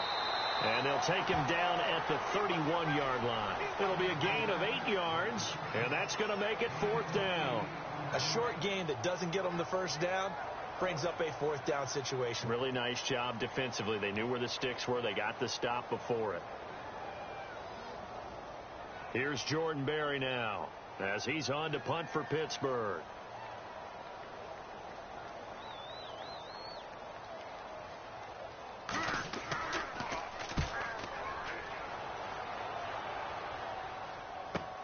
Taken in at the 22. A 46-yard boot, but just 36 following a pretty decent return of 10 yards. And the offense will take over with a new set of downs. And now out comes Minnesota. And last time they got 3 points, but it was a chip shot field goal. And when you go to the sideline after a chip shot field goal, maybe the offense not too happy. It's a balancing act, isn't it? Because you're exactly right. They're none too pleased that they didn't punch it in for 6 points. But they also have to remember they did put points on the board. 3 points is 3 points. And in this league, you take points when you can get them. Not easily done.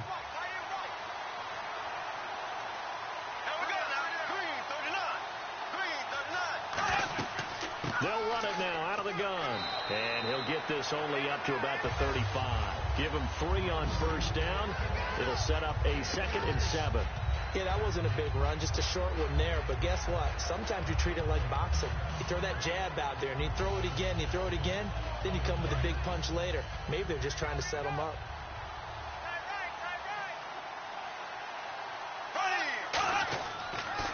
Now a handoff here to his running back.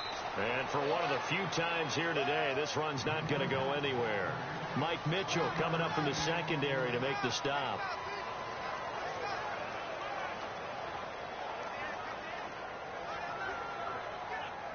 So they run it on 2nd down. Now let's see what 3rd down brings here for the offense.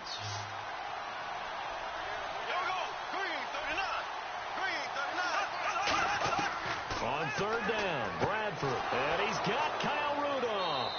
And he's going to have a first down as he's brought down at the 44-yard line. An ex-teammate used to tell me all the time, I hate experienced quarterbacks because no matter what, you really can't hide what you're doing. And I think that right there, he knew right away where the blitz was coming from, where his primary guy was going to be, and he ended up going to a secondary target for a nice game. I was just going to ask you, that wasn't the primary target. He's so good at that, isn't he? I think he knew right away that he wasn't going to get to his primary guy. I think he read that as soon as he got to the line of scrimmage, knew where the pressure was going to come from, and said, I know how to beat that, and that's what he did. And he will score. Touchdown, Vikings. A great play there. 55 yards. And the Vikings find a way to stretch their lead. And on that long run, maybe the defense caught napping a little bit. The concentration level may not have been there. I agree with you on that one because those types of plays, when they result like that, they're almost like big bolts of lightning, aren't they? Whoosh, and off he goes. And that makes it a 9-point game.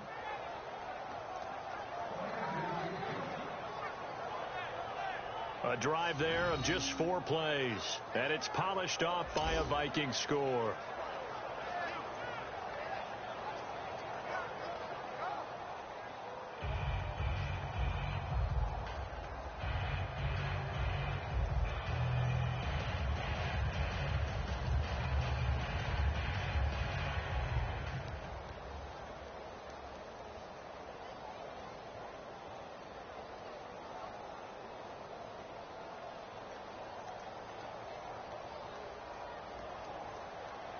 Set now to kick this one away, and off it goes.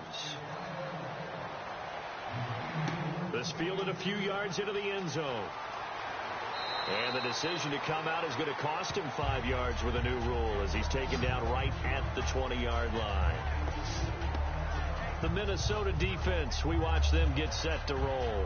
They were able to force that 3 and out. That led to a touchdown. Defenses obviously love 3 and outs. They want more of that. They created a very short and not too sweet stint for the offense by getting them off the field that fast, but it set up their own offense, gave them a little spark, and they took it downfield and scored. Now the question, can they do it again? Let's see.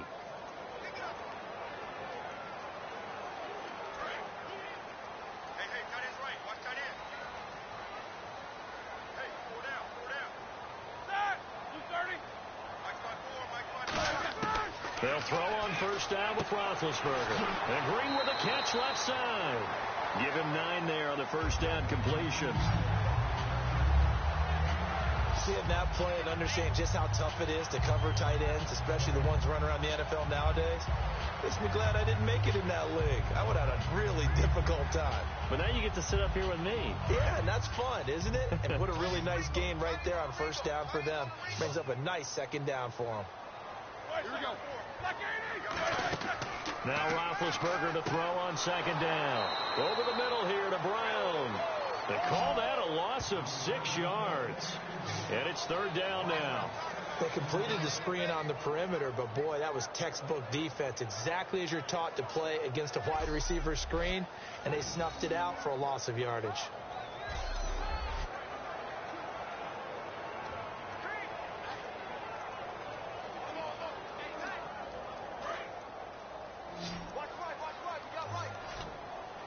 And it looks like we've got a dime set here defensively. 6 DBs in the game. From the gun on third down, it's Roethlisberger. Afternoon.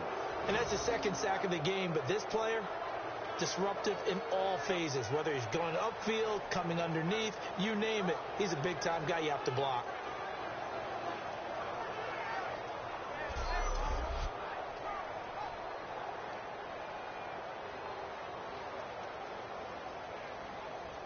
Here's Jordan Berry now, standing just outside his own goal line.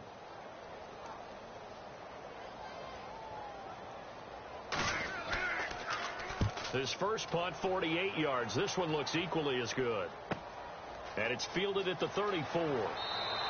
So possession goes over here on the punt. And it'll be Viking football here as they take possession. And now out comes Minnesota. And they'll just simply be looking to build off the confidence of the last time out where they scored a touchdown. And confidence is powerful, isn't it? When you've scored once, you feel like you can go back out there and get it done again. Doesn't matter what the defense throws at them. They feel like they're in a groove right now, and they want to get out there and show it. Yeah, hoping to stay in that groove here this go-around.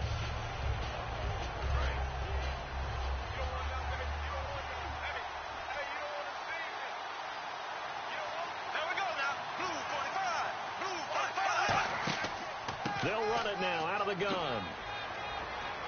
And a pretty little juke move there on a nice gain. A solid run on first down. Gain of 7 leaves him with a 2nd and 3.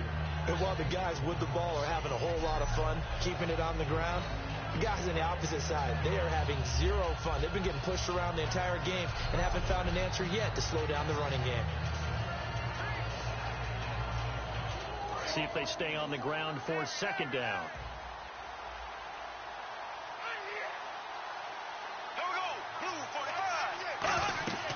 They'll run it now out of the gun. And he'll go down shy of the 40 at the 41. They get 6 on the pickup there as the drive will continue.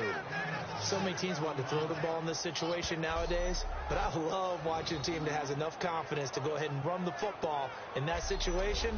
That's almost a tendency breaker.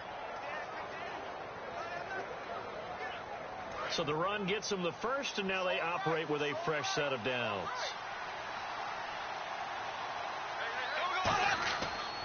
And they'll try the ground game here with the running back. They'll wind up getting 4 down to the 36.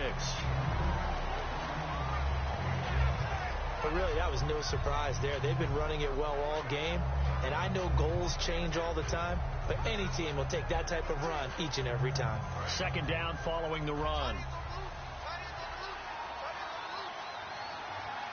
Murray the lone setback. He's going to get the football. And he'll be taken down at the 34. It'll only be a gain of a yard, and it sets up a 3rd down and 4 now.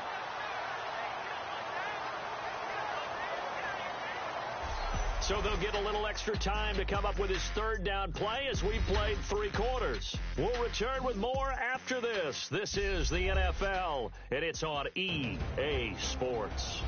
Back now in Pittsburgh. It's the Vikings in possession of the football and the lead. They'll be looking to add to that total as we begin quarter number 4.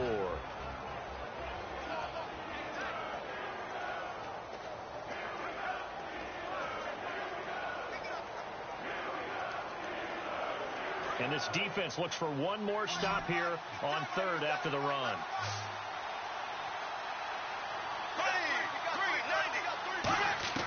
Bradford from the gun on 3rd down. He's got time. And incomplete. He had nowhere to throw, so he just tossed it away. But that brings up fourth.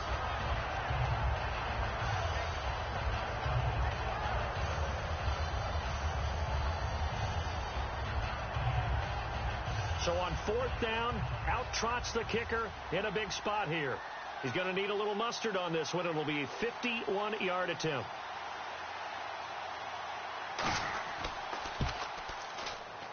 And that one's not going to get there. Not enough juice. An ambitious effort, but it's well short. And this score will stay right where it is. Getting set to go again, Ben Roethlisberger heading back out there. And the stats on the screen tell the story. A great start. This defense, they've made some good adjustments, so he's fallen off since. Have to like what they did at the half, but you also have to like the fact that they hung in there. Despite the fact they had a tough first half, he was locked in, right? Rocking and rolling. They came out and made their adjustments, got their confidence back. Now they're causing them all sorts of trouble. On first down, it's Roethlisberger. Finding time. Nowhere to escape, and he goes down. Emerson Griffin in there to record another sack. Their sixth of the afternoon. Boy, he came in off the edge so quickly there. Look out, because that's exactly what it was being shouted by the offensive lineman to his quarterback, because he had no chance to block him.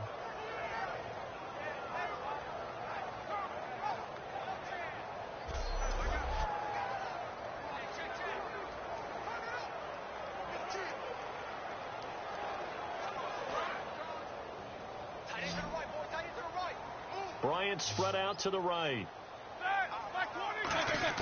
On second down, here's Roethlisberger. He's got time in the pocket. Man open left side is Brown. It'll be a pickup of 15 as that'll lead to third down. Okay, so now the question, how did he get that wide open? Well, we both know that he shouldn't, because from the time they handed out scouting reports before this game, he was circled, starred, everything. Find him, cover him. But sometimes you can scheme a guy open. You put the receivers in a bunch. Maybe you move some motion. Maybe you put him on the backside of a formation, and all of a sudden you've got a better matchup. Every now and then, the offensive guys, they figure a way to get him open, even with everyone keeping eyes on him. And that's certainly a guy they want to keep trying to scheme open. And able to find Green. And he gets it to the 34. Good enough for the first. And in a two-score game, obviously, every play, every third down, like we saw there, magnified, big pickup. It was a huge pickup. What they really want, though, is to not even get to third down. They've got to maximize time and conserve as much as possible. So the offense has it 1st and 10.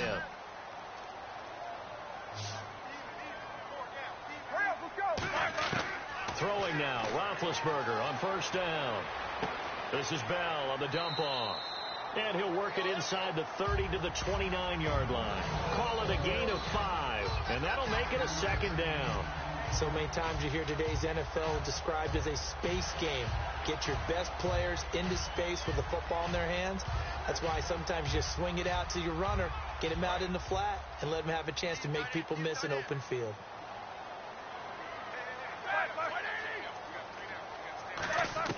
Ben to throw again. James has got it. Complete. And down inside the 15 he goes. It's a pickup of 16 there, and it'll lead to a new set of downs. Okay, when the big guy runs a corner route, you're asking a lot no matter who's covering him. Doesn't matter whether it's a linebacker or a defensive back. Yeah. He usually has the advantage because of his body type. So here we go, 1st and 10 now.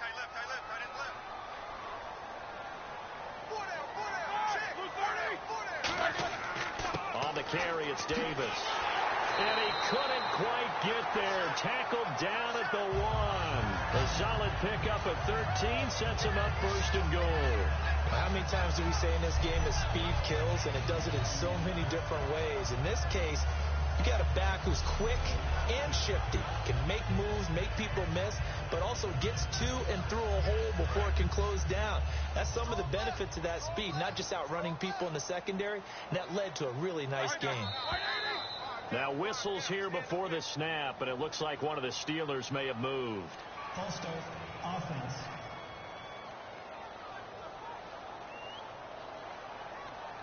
Still 1st down.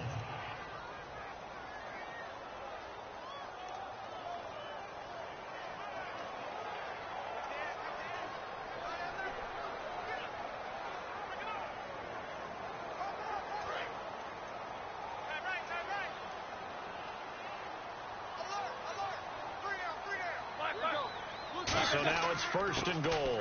Now Davis pushing and fighting his way in for a Steeler touchdown. Niall Davis, a 5-yard touchdown run. And the Steelers have now made this a one-score game. Second effort there, he was determined to find pay dirt, and he did. I think that was a great example of what coaches talk about, a back that runs behind his pads, and he uses pads to get him into the end zone. Extra point now by Boswell.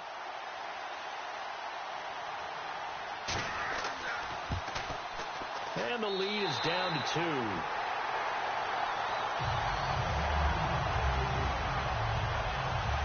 So this drive spans 7 plays, and it ends with a Pittsburgh touchdown.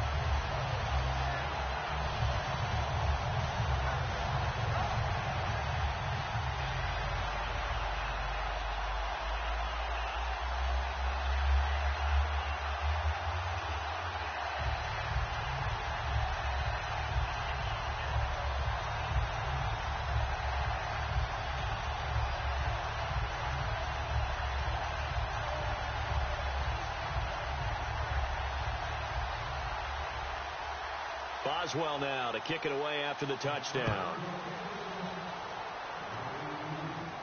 That'll be taken in the end zone.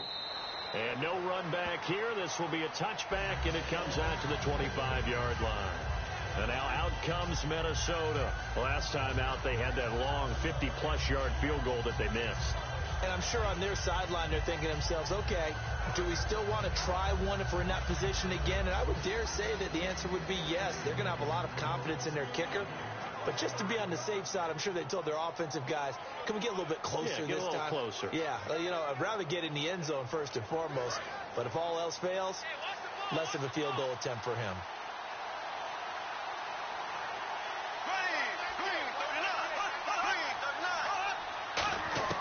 On 1st and 10, Bradford. He's got it complete to Diggs, right side.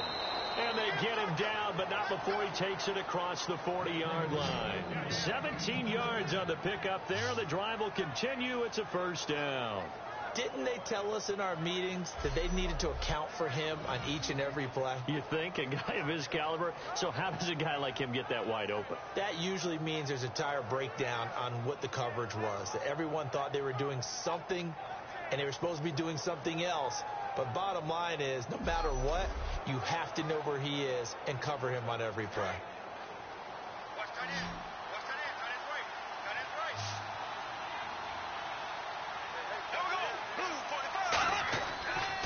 They'll give it to him right up the gut.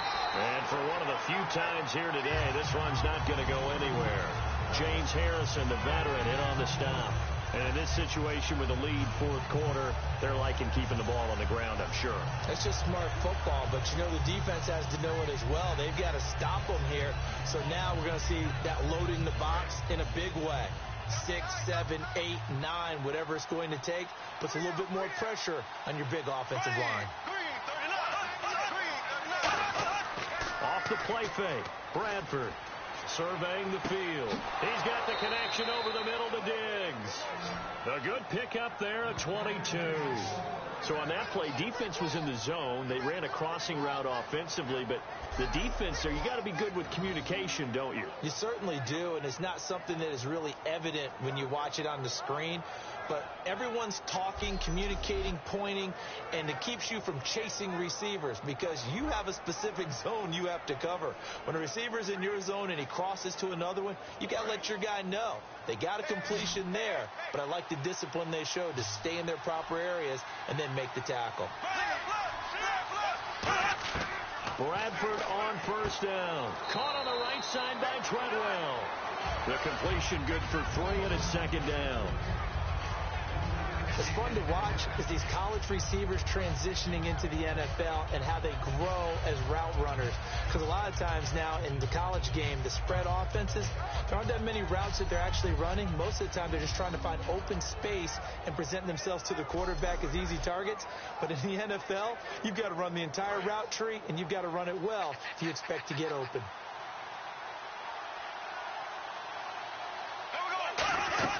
They go play action. Now Bradford. He's got time.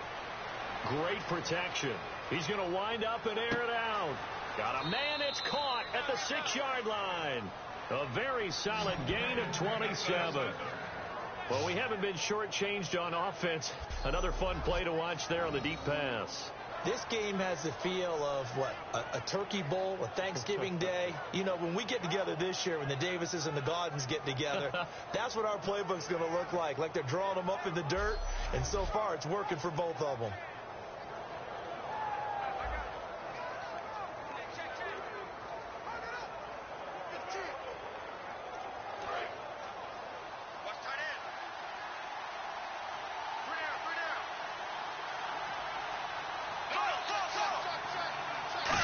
And goal. Defense with their backs against the wall. And nothing doing. He's immediately taken down at the line of scrimmage. They'll say no gain on the play, and it'll be 2nd and goal. The 4th quarter here, they've got the lead. They want to keep it on the ground. That's what they're doing. Smart football. Keep the clock grinding. Keep it going. But you got to figure now, they're going to see more people stacked up at the line of scrimmage as they try and bleed it out. And here comes play number 6 on this drive.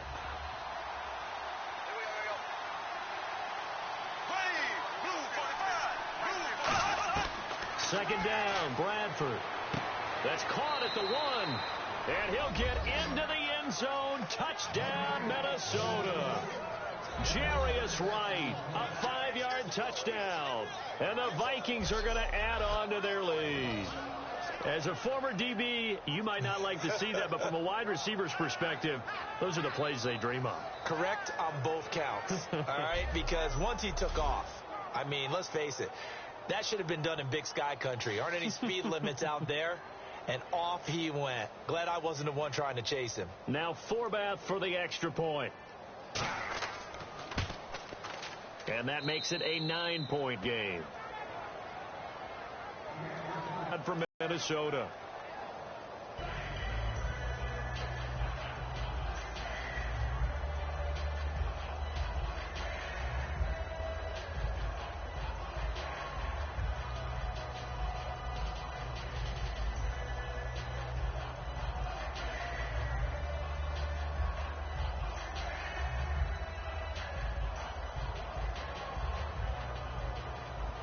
Minnesota's kick team ready, and the Vikings booming away. This one fielded at the 5. Oh, what a move.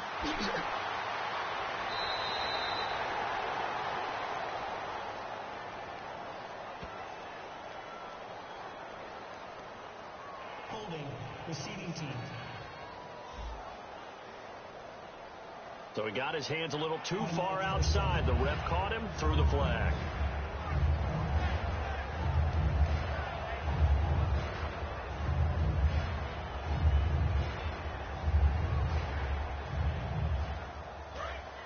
And on the outside, they're playing press coverage. Bryant spread out to the right.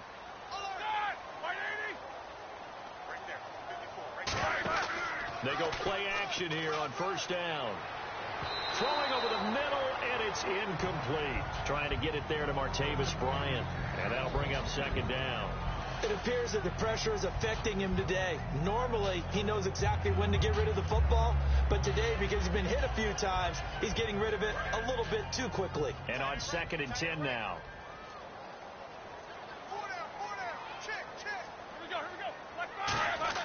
2nd and 10 now. It's Roethlisberger finding time.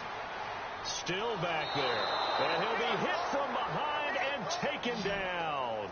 Everson Griffin in there to pick up his 2nd sack now of the afternoon. Well, there was 2nd long. Now it's 3rd and even longer. They're going in the wrong direction here. Because they're moving exactly the way they want to, but you're exactly right. Definitely going in the wrong direction for the offensive guys.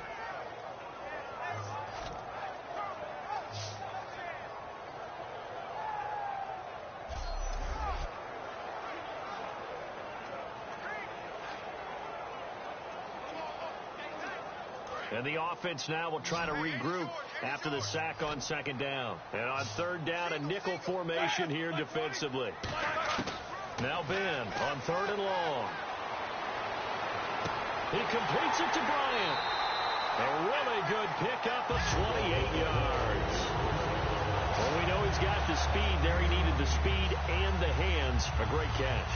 And because of that speed, you have to respect it as a defender. So you have to either play off or make sure you're somehow in contact with him, and he's able to do exactly what you said. Use the speed to his advantage and go up and get the football. That's a big-time play right there.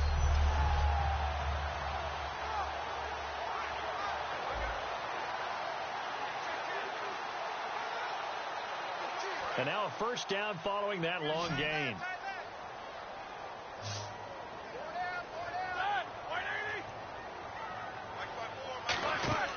Now a play fake here on first down.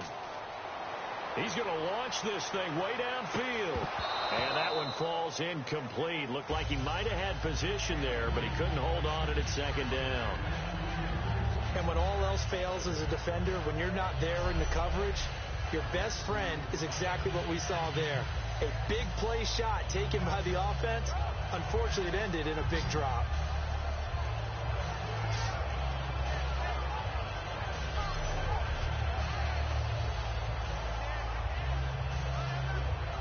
Second down following the incompletion.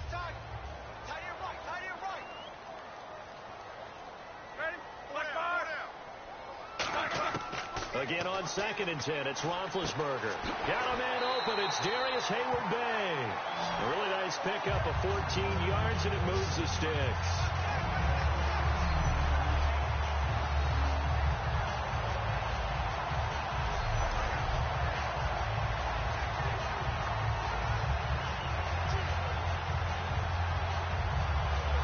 Offense comes to the line now, 1st and 10. It's a 5-receiver set. 3 to the left, 2 to the right. Now Roethlisberger on first down. He's got time in the pocket. Throw left side is complete to Rodgers. The completion good for 3, and it's 2nd down. Well, there wasn't much there with that hitch route. They didn't gain what they expected. But sometimes when you call a hitch, you really don't have an alternate to go to. You don't have a second route to throw it to. So sometimes you have to rifle in there and hope for the best.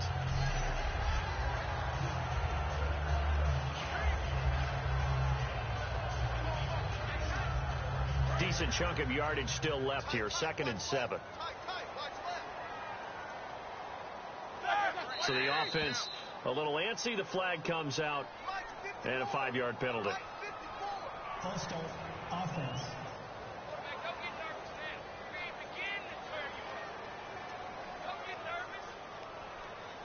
Still 2nd down.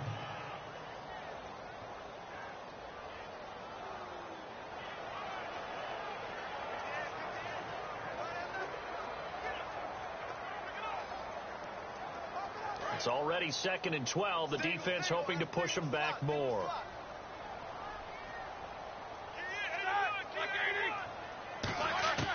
Throwing again, it's Roethlisberger. And Bryant's got it over the middle.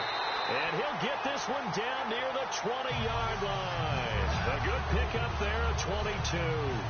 One thing I can say pretty safely, that route is not called if you don't have a guy who can throw the ball and put some mustard on it. Because if you're going to lollipop it in the middle of the field, bad things usually happen. It takes a strong-arm guy who can rifle it in there, and they were able to successfully complete that one. So after that big play, let's see if they can catch their defense maybe on their heels. They go play action here on first down. Got his man, it's caught for a Steelers touchdown. Antonio Brown, a 22-yard touchdown grab. And the Steelers are able to make this a close game again. And he's a little bit on the shorter side as a receiver.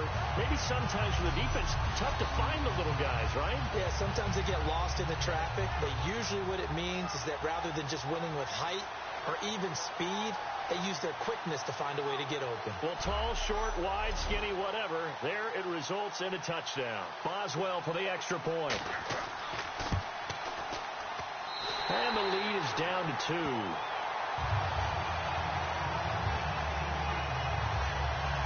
So that drive goes 8 plays. And it ends with the Steelers finding the end zone.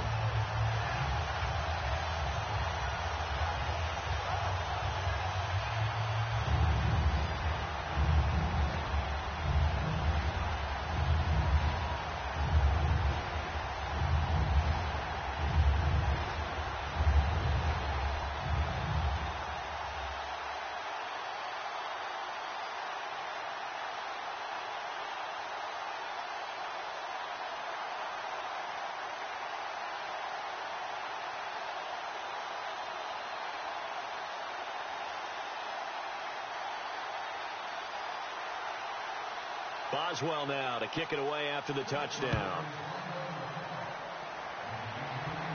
This fielded a few yards into the end zone. And last year that would have been a net gain of 5 on the return. This year he stopped where he would have been if he had taken a knee, and that's at the 25.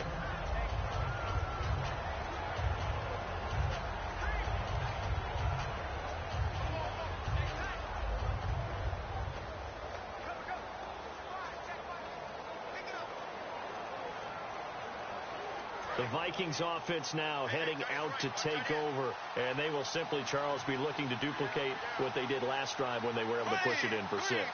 And they hope it'll be that easy, right? To be able to take exactly what happened before, replicate it. They may have to make a few additional changes along the way because I'm sure the defense will make some adjustments, but they've got to have great confidence having scored the last time out. Well, they'll take that every time with a lead, first down, fourth quarter, getting 8 yards. You love that. They will take it, and you have to ask the defensive guys, why did you give it? I mean, you know the situation. You're down, have to stop them, have to get the football back, but 8 yards on first down puts them back on their heels.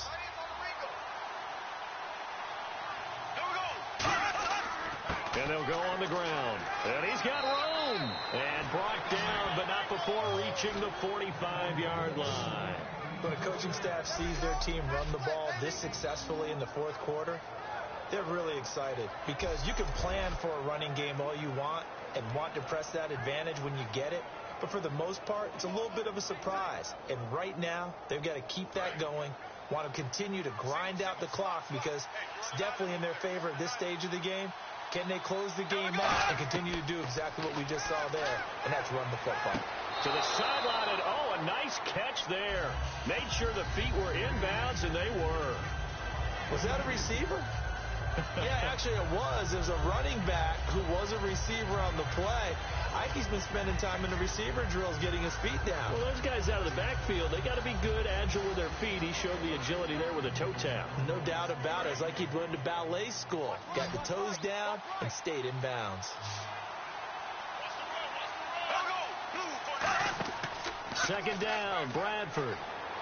And he's just going to get rid of this thing to no one here. He throws it away, and now it's third. Well, not to get too overcritical there because he knows what he's doing, but his shoulders looked a little off kilter there when he threw that. I don't think you're being overly critical there. You're just analyzing it, and he gets those shoulders right. That pass will go from incomplete to complete.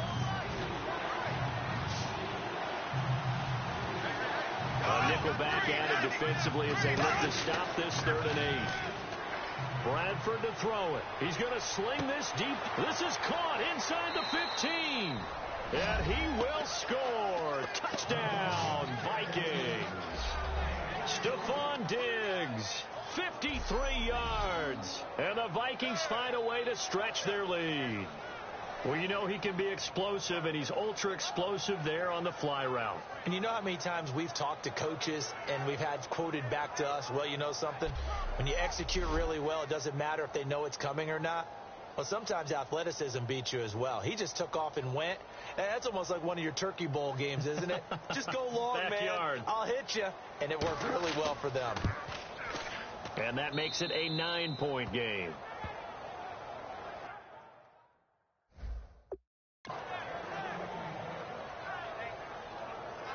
That time, 75-yard drive, 5 plays. And it's polished off by a Viking score.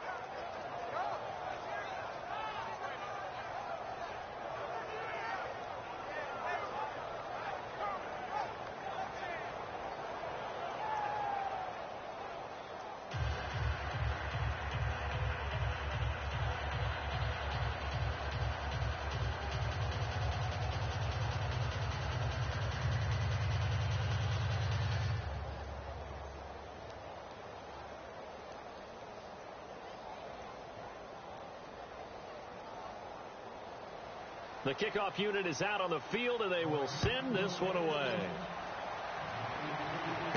This one taken from the 7. And a nice job there as he gets this one up just shy of the 35-yard line at the 34. Our eyes shift now to the Vikings defense. They've had a couple passing touchdowns against them in this game, and that last drive they really got picked apart. They've got to figure out how to tighten things up because no matter what they've done, Whatever adjustments they've made, offense has been a step ahead of them, so they've got to figure it out. Usually, a sack of the quarterback can help change the momentum. Maybe bring some pressure. I think maybe a little bit of pressure would help them greatly.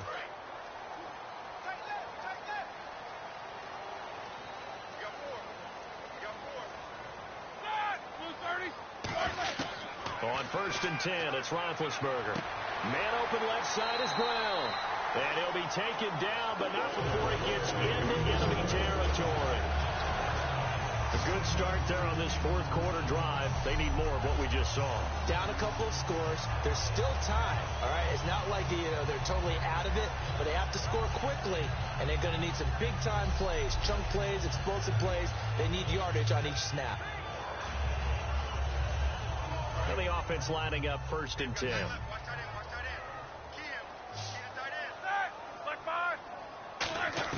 They'll throw on 1st down with Roethlisberger. Surveying the field. Looking left side. He's got it. Complete. And he's brought down. 12 yards on the pickup. And the Steelers are going to have a 1st down. And with that last play, he's now up over that 300-yard mark. And in today's NFL, it almost feels routine. And I hate that when you talk about a 300-yard passing game. To me, 300 yards still signifies excellence, and he's achieved that in this performance. Looks like the defense in press coverage here. Bryant, the lone receiver, left. Now a play fake here on 1st down. And he is out of bounds, just a yard or two shy of the 10. It's a gain of 24 that time. And it's good enough for a Pittsburgh 1st down. A good grab there by the former Central Michigan man, Antonio Brown. And he ate up some real estate on the catch, too, didn't he? I think the most impressive part of it, though, if there's a chance for him to get the football, even though he was covered well, he somehow finds a way to get it.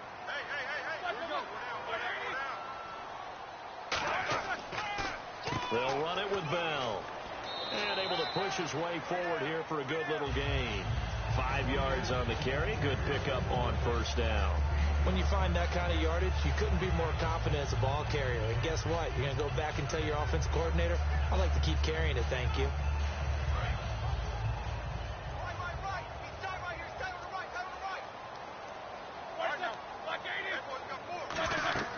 They'll run it now out of the gun.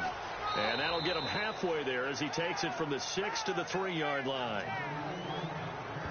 On any running play that's called, they're always hoping that it's going to break big and go the distance. But when you get a nice gain like that, you're able to do so many things anyway. You can come back and run essentially the same play again, continue to move the ball on the ground, or you can decide to throw the ball now because usually you have the defense back on its heels. On 3rd and 1, it's Roethlisberger. And that is incomplete. On 3rd and 1, I think everyone in the stadium thought they'd try and run the football there, but they tried to surprise the defense and hit something through the air. Instead, it results in an incompletion. So on 4th down, out trots the kicker in a big spot here. This a chip shot, a 20-yarder. And Boswell's kick is good. And that'll move them back within 6 now. All right, so you needed 2 scores to get back in the game. The field goal then maybe not exactly what they wanted, but it's a necessary 1st step. Still plenty of time remaining, but you could really use a stop defensively after the kickoff, preferably a 3 and out.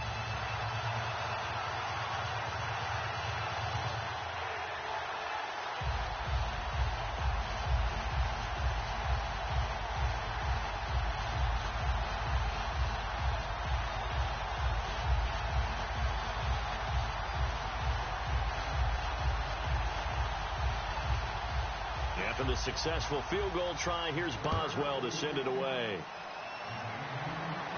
Fielded about a yard deep.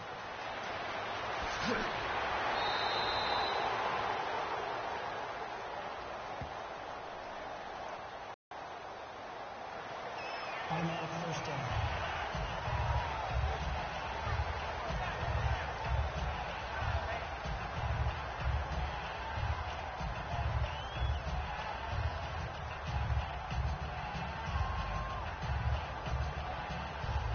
So they're leading. They have possession of the football, and certainly this is where they just want to milk the clock.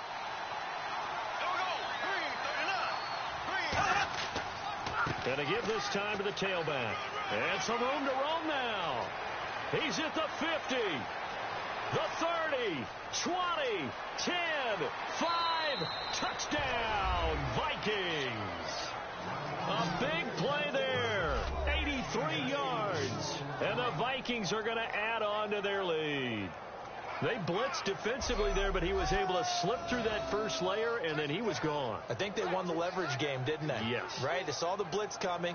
That got to him a little bit, but they leveraged it perfectly and found not just a crease, a gigantic hole. And off he goes, and he's still going all the way to the end zone. And they will line up now for the two-point try.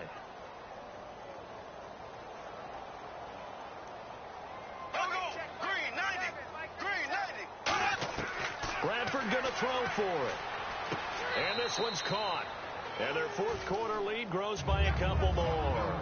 And, of course, on the two-point try, had the option to run or pass. They pass it there, and it works. Felt pretty straightforward, didn't it? An open receiver, ball's put on him, 2 points for them.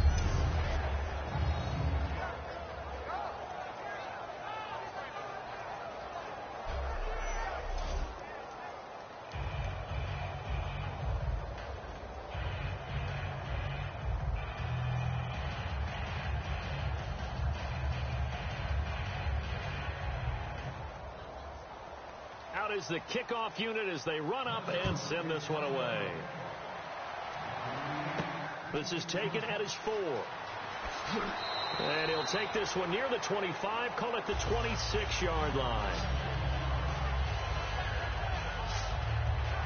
The Steelers offense now, they get ready to head back on the field. And they had 3 points last time, but they didn't want 3 points because they were well within range of scoring a touchdown. We'll see if they can do better now. I'm with you on that one. Let's just go ahead and be frank about the whole thing. The only one happy about the 3-point kicker. Exactly. He put it through the post. That's going to help him in contract time. But that offense, they're thinking, let's get in the end zone this time. I don't know if that helped him in contract time. You could have kicked that one through. I don't know about that. Toe bash. I don't know about that. Super toe. Now Roethlisberger on first down. Green with a catch left side. And they get him down, but not before he takes it across the 40-yard line. That one good for 16, and the drive will continue. There's a completion to the tight end, and I think that we're looking at something out of central casting, frankly. Absolutely. I mean, size, the hands. Speed. I mean, can flat out run. You put that whole package together, you light up the eyes of an offensive coordinator, don't you? Fresh set of downs here.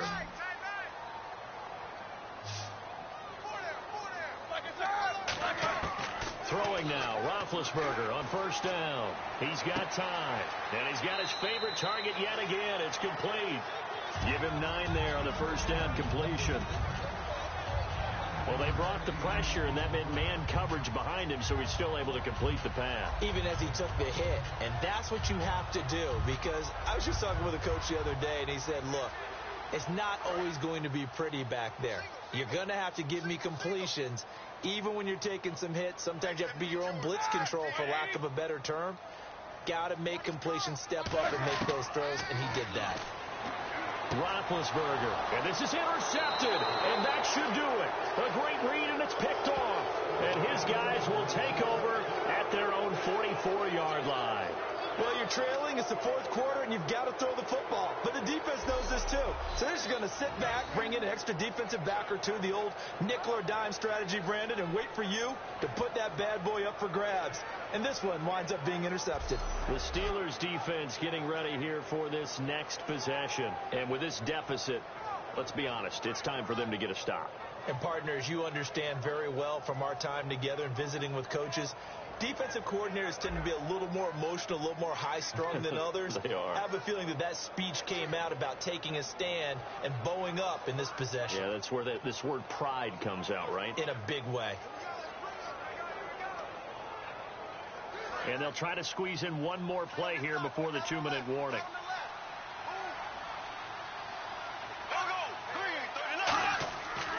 And And they'll go with the ground attack here. And he's going to bull his way forward to the 48. Time for a break. We'll come back and see this one out after this.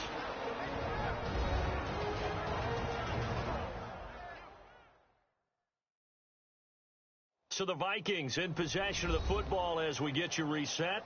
And let's see what they've come up with offensively after having time to talk it over. Second down to the offense in search of 6 yards.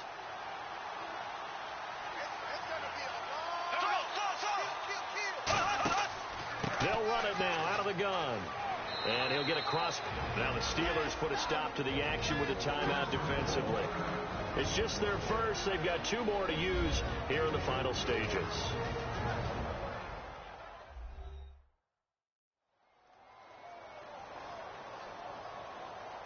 So the defense had a chance to catch their breath, and now they're back out and ready.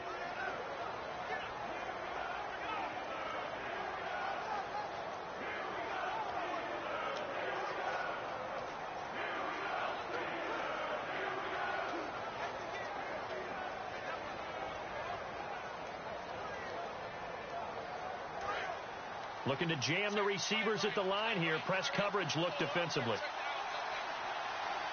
They come out here in the eye. And on the ground they go with a running back. And he's got the first before he's brought down at the 39-yard line. And the Steelers signal for another timeout. That'll leave them with just 1 remaining in this 4th quarter of play.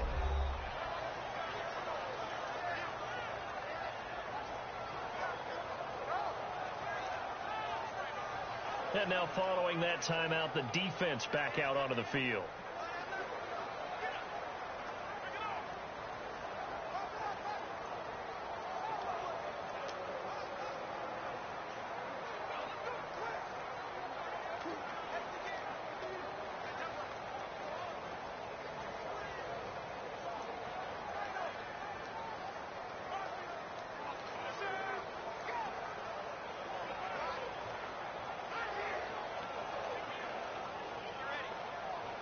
And a new set of downs here after picking up the first on the ground.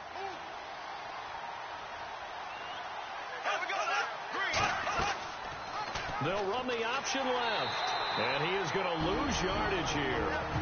Now hang on here. Timeout called by the defense. That'll be their 3rd and final stoppage here as we step aside.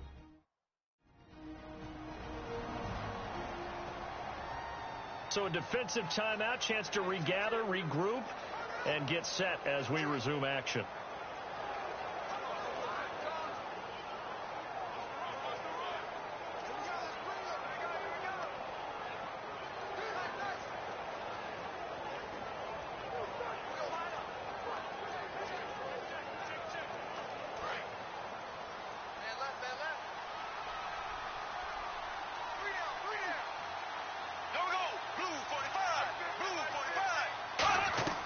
They'll run it now out of the gun.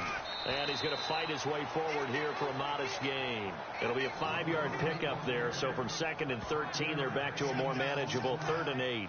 Well, if you're a football guy, that's a pretty run because everyone is in sync right there. Obviously, the guy carrying the ball, but how about the people up front?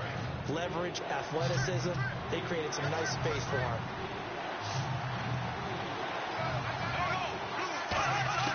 On 3rd down, Bradford finding time. Throwing left side here, and it's complete. And he is out of bounds, just a yard or 2 shy of the 10. A big play there on the catch and run, and it's going to yield a new set of downs. Of course, the catch was nice, but how about what happened after?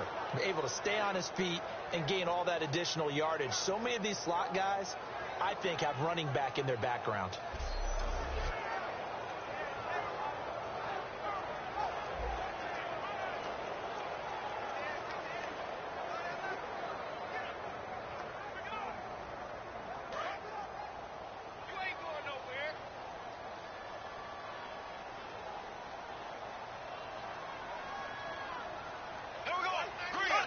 Victory formation time for the Vikings as they'll take a knee here.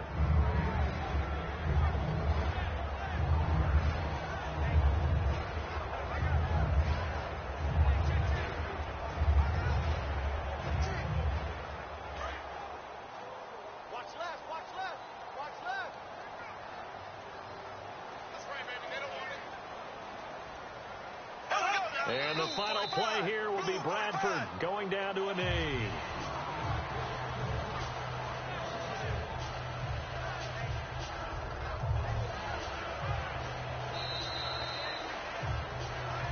Charles, it's one thing to win. It's another thing to win and put up the amount of points that they did. Boy, were they clicking on offense. They can't help but feel great about themselves, can they? I mean, what a game to put up that number of points, continually feel like they're moving the ball and things are working and clicking.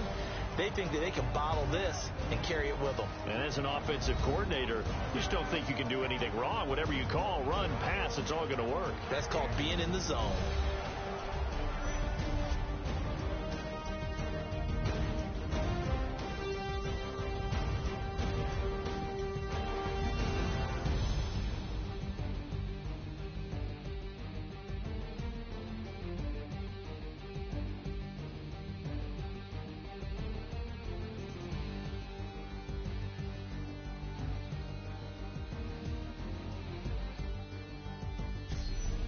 So that's a wrap for Charles Davis. I'm Brandon Gaudin, and this has been a presentation of the NFL on EA Sports. For more, check us out at easports.com.